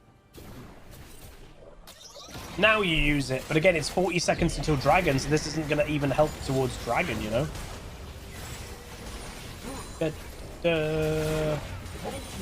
Was that Barasol? No. It looked like it. Belva. Ooh, good stun. Go, go, go! This is big! Oh, what an engage! Oh my days, that was good. Oh, the Q as well from... Oh, wow. And he gets an escape. Faker's coming in, does a good job. That's a really big play by Faker to kill the enemy AD carry. Now, T1 is very good at, like, chasing people down. Flank TP coming from Faker's. Still got 1 charge. Caps is going to be thinking, what the hell? How did you get there? Kalista ultimate. And yeah, damn. That was such a good initial engage. And just T1 haven't died, so they now get to re-engage. Oh, that's vision. And now they're on the hunt. T1 is so good at running people down, man. Oh, and that's the support that can just finish things off because lethality is so strong. Mr. Zac, good survival so far. Oh, he actually played that really well. Nice, good survival. Hopefully on the health, actually, that some of them are on. The thing is, Lee Sin's already back because he was the first to die. So he's already back and he can just do Dragon. Damn. Jinx Rocket, maybe? Doesn't have Rocket available. Damn. That was such a good opening pick on the Lee Sin, by the way. And then W blocks movement of Lee and Kalista. That was so good. They just overdid it. Unfortunately, the Zac doing this overdid it because then he just got yeeted off to the side and then it opened Faker in a second to go for the Hans Sama here. If Zac didn't go do that, Zac would have still been in front of the Jinx.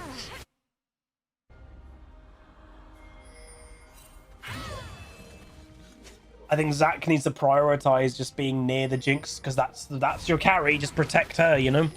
Your Talia stops mobility to protect Jinx. Your Poppy stops mobility to protect Jinx.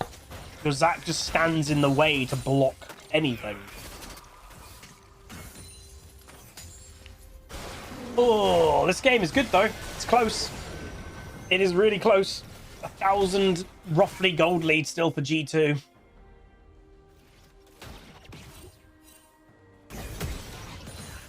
Again, in theory, by comp, as long as you can protect Jinx, G2 have a better late game. But it's only if you protect Jinx. If she gets just straight up picked very quickly, then obviously it's not. Then you just don't have an AD carry. See you later, Kota.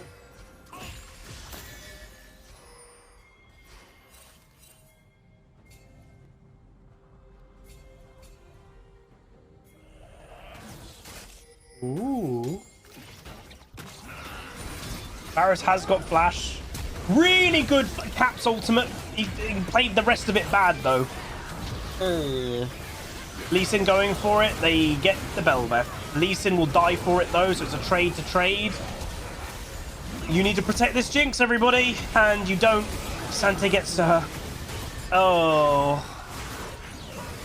It was a really good Talia roll, and then really bad follow-up after it. T1's just playing it cleaner.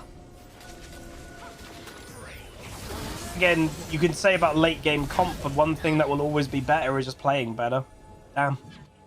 How long have I been streaming? You've felt like you watched my content for almost 10 years. I started making content in early 2013.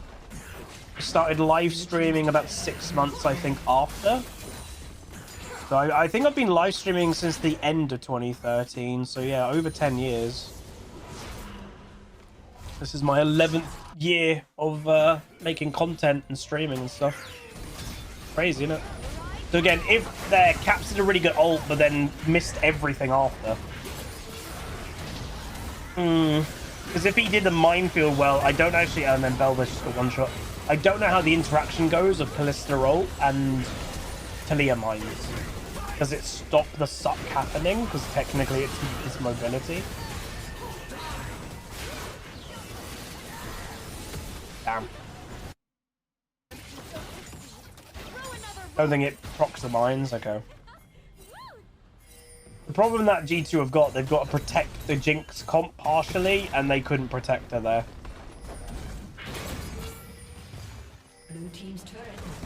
Because again, partially, and this is the problem, right? So Talia is not an absolute like late game god like carry. So your two absolute carries this game are Bel'Veth and Jinx. Jinx is doing well, but Bel'Veth isn't. The fact that Bel'Veth just gets one shot there, it puts all the pressure on Jinx. They just have to kill Jinx and they win the fight. You ain't killing him easily. Man's a god. He just stands there and he just doesn't die. Gotta love Cassante. Very fun champion. Yep. Yeah, I don't know if we had a Poppy ultimate to, like, ult someone away from that fight, because that is such a powerful tool. Ooh, Faker's TPing because he thinks he's about to get caught. And they might even just yeet over to Baron. So remember, one of the benefits you could say of having something stupid as, like, a Kalista support... Oh, guys, you can't just be walking randomly. That's lazy. But yeah, Kalista, even though it's a support, she can kill Barons really quick.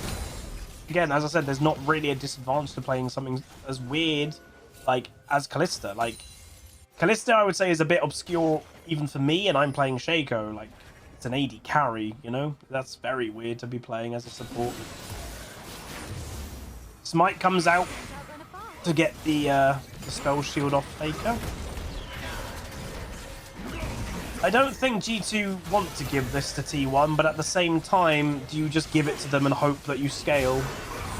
So Cassante is going to do everything just to stand on the Bel'Veth. They're just going to try and kill the Cassante. They're going to try and force a fight. There's the Baron. G2, I think, needs to fight this. Oh, Poppy straight in with a really good E, but then nothing comes of it. Gives Cassante an escape. Kill the Lee Sin straight away, and then use the Jinx passive to go nuts. You now have to go with the Jinx. The problem is the Cassante just doesn't die. Again, another Jinx proc. This is good. They need to keep going. They need to kill this Baron. Like, kill the Baron off T1. Good ult. Jump off it. Really good. Play it patient. You need to play it patient. Ari's got no mana. You need Jinx to be able to go DPS. So Zach's going to jump again. He needs to hit it. He does. That's a big hit. Ari's got her ult, but then has no follow-up. There's the Kalista dead. Can Zach finish? Good flash! And then he will finish off the Varus. Very nice. Faker's got no mana, so he can't actually continue the fight. So that's T1. Oh! Oh! God, Caps! He's got nothing. Oh, he misses it. He had literally TP to try and get that insta, like the W, and that is... Oh, that was close. Unfortunate miss from Caps there. Would never expect Caps to be TPing on that health. You can understand why. If you killed Faker there, then the Baron is gone. So far, for T1 getting Baron, they've actually lost out on 350 gold so far, which is kind of funny. The problem that you've got is Talia can't get to this fight quickly, and it's about... Oh, okay, smart by Zach. Gets rid of the boing boing. And they do get it. Very nice. That's good by G2. Good recovery. So they're 1,000 gold to G2, even though T1 got Baron. Oh, don't. Again, he won't die to an Ari. But, again, walking in just random places, I think, is just so risky in this game. Especially when you're the scaling team. You don't have to risk it. Hey, field worker. The minus gold power play, yeah. G2 played it well. Mickey went for, again, is it worth going for the Calista? I don't know. And again, that also gave Cassante his escape. But then here, they just kill the Lee Sin straight away. That was Lee Sin flash as well. And then here, you just play slow with the Jinx passive. Thankfully, Zach had his passive up. That kind of saved the fight completely. Good Talia ult too. Ugh. Hey, Angry Mob Boss. Happy Friday. I've not had any food yet today. I'm hungry, dude. And all I had last night in the barbecue was basically pure protein, so... Hunger.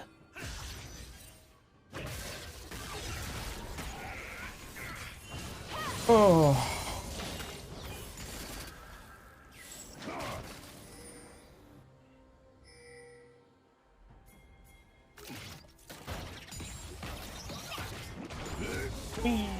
So many like Edge of Knights and Banshees, like so many spell shields. It's really funny to see. It's 2-2 at the moment, softball. This is the deciding game. Oh! Calista, oh, that's good. Takes options away from T1, slows down their gameplay. Remember, they still have a Baron technically right now on Faker. They can't use it. This is really good from G2. Is there anywhere that like says how long Baron is left on Faker? Is that the top left number? Or is that when Baron or whatever's spawning? I have no idea. Is that it's done already? Wait, really? Oh. Huh. You can see G2's confidence is building as they're, like, again, the more prio late game comp. They're walking into the enemy jungle actively.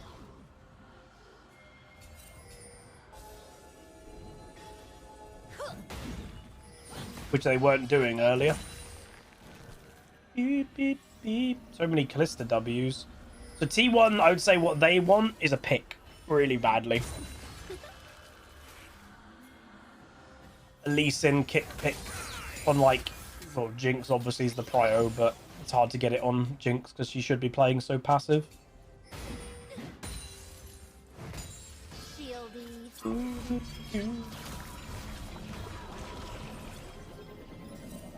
Obviously, ooh. Okay. You can tell that you've really enjoyed casting the games you've done already. Do I think you would be able to do similar to what Broxer has done over the past year if given the chance? I was offered to go casting a few years ago and I turned it down. So I don't know if I'd ever get an opportunity again. I think if ever, like, I wanted to try and go cast properly, I'd have to obviously do what normal route is and start with smaller, more local tournaments and then build my way up.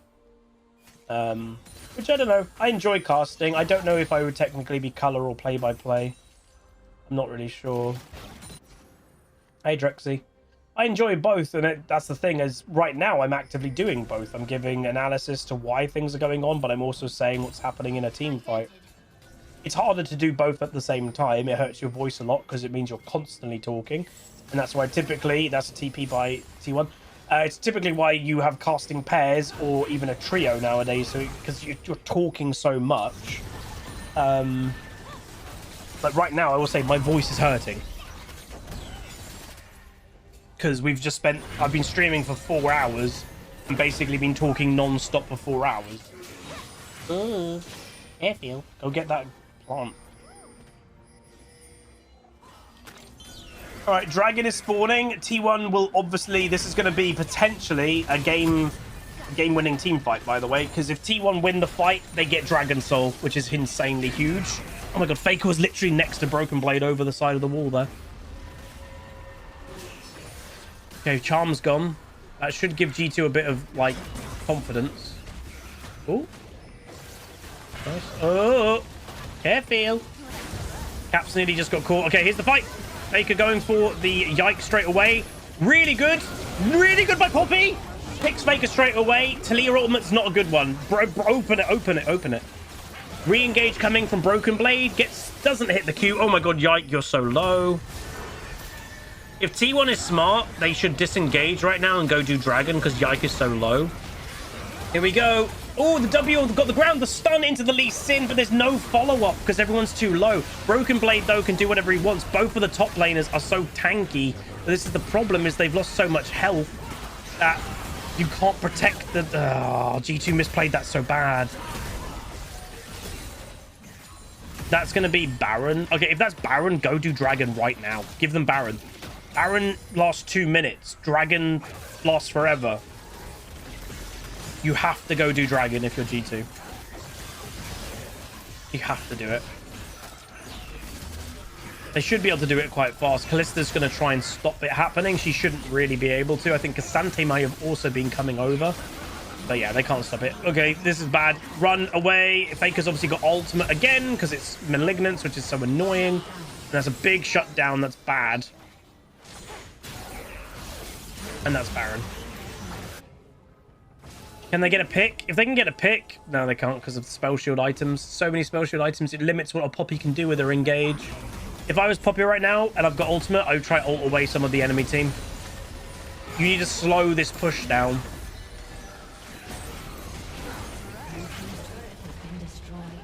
You need to slow this down so they don't break open. That's a really good Talia ult. It stops the minions. Look at the rerouting of the minions. So again, it's all about slowing it down.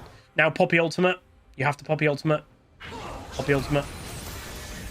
Why aren't you using it? Ay, ay, ay. He should be using that Poppy ultimate. Stop them. Again, that's good. They're not getting inhib. That's big. I think T1 probably could have done that. Jinx was still dead. Yeah, Poppy's passive will get rid of spell shields, but the reaction time of these pros are so high that you're not going to, like, stand still, use your passive on Poppy, then get an E off. They'll react way too quick to that. Caps just was out of position at the beginning of the fight.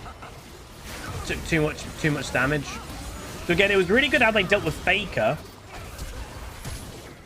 But basically, the Varus poke was just constantly attacking during all of it. So then when it's like, oh, we've got a number advantage, they're all too low.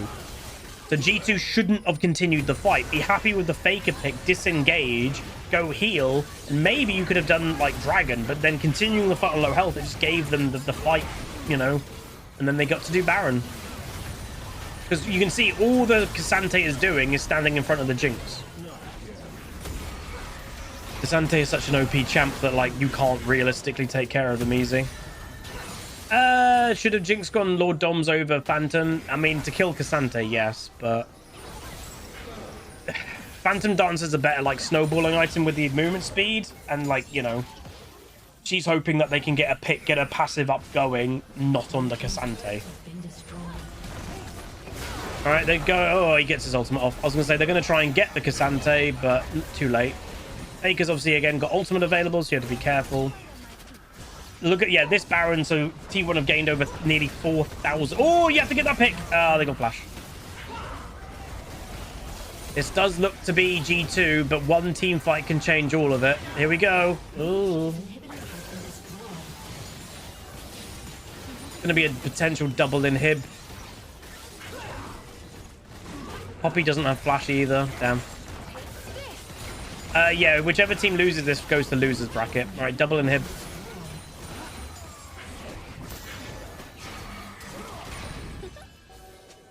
So they're not out of the tournament. And to be honest, again, these two... Mickey dead. That's so bad. Had flash available as well. Paris ulti onto Caps with flash available as well. What can G2 do? Probably nothing. There's the flash from Caps, and that is going to be game. Damn, what a close series, though. G2, I'd say they lost it just because of misplays. You know, last game was the biggest stomp in the series, and that probably dented G2's confidence a little bit, and I think they just misplayed it.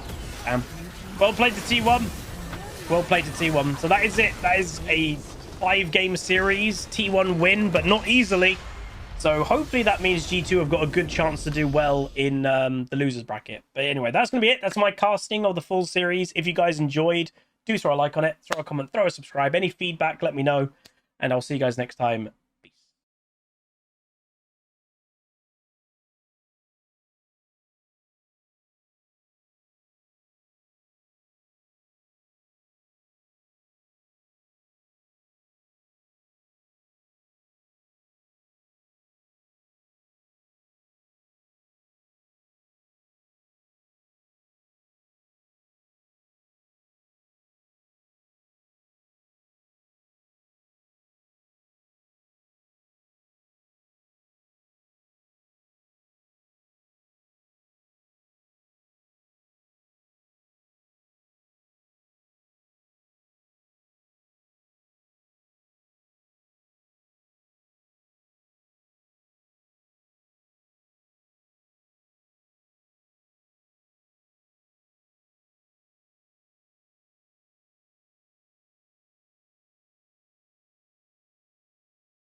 Call down the reckoning to bring back hope and peace. Restore our Gloria to live forever.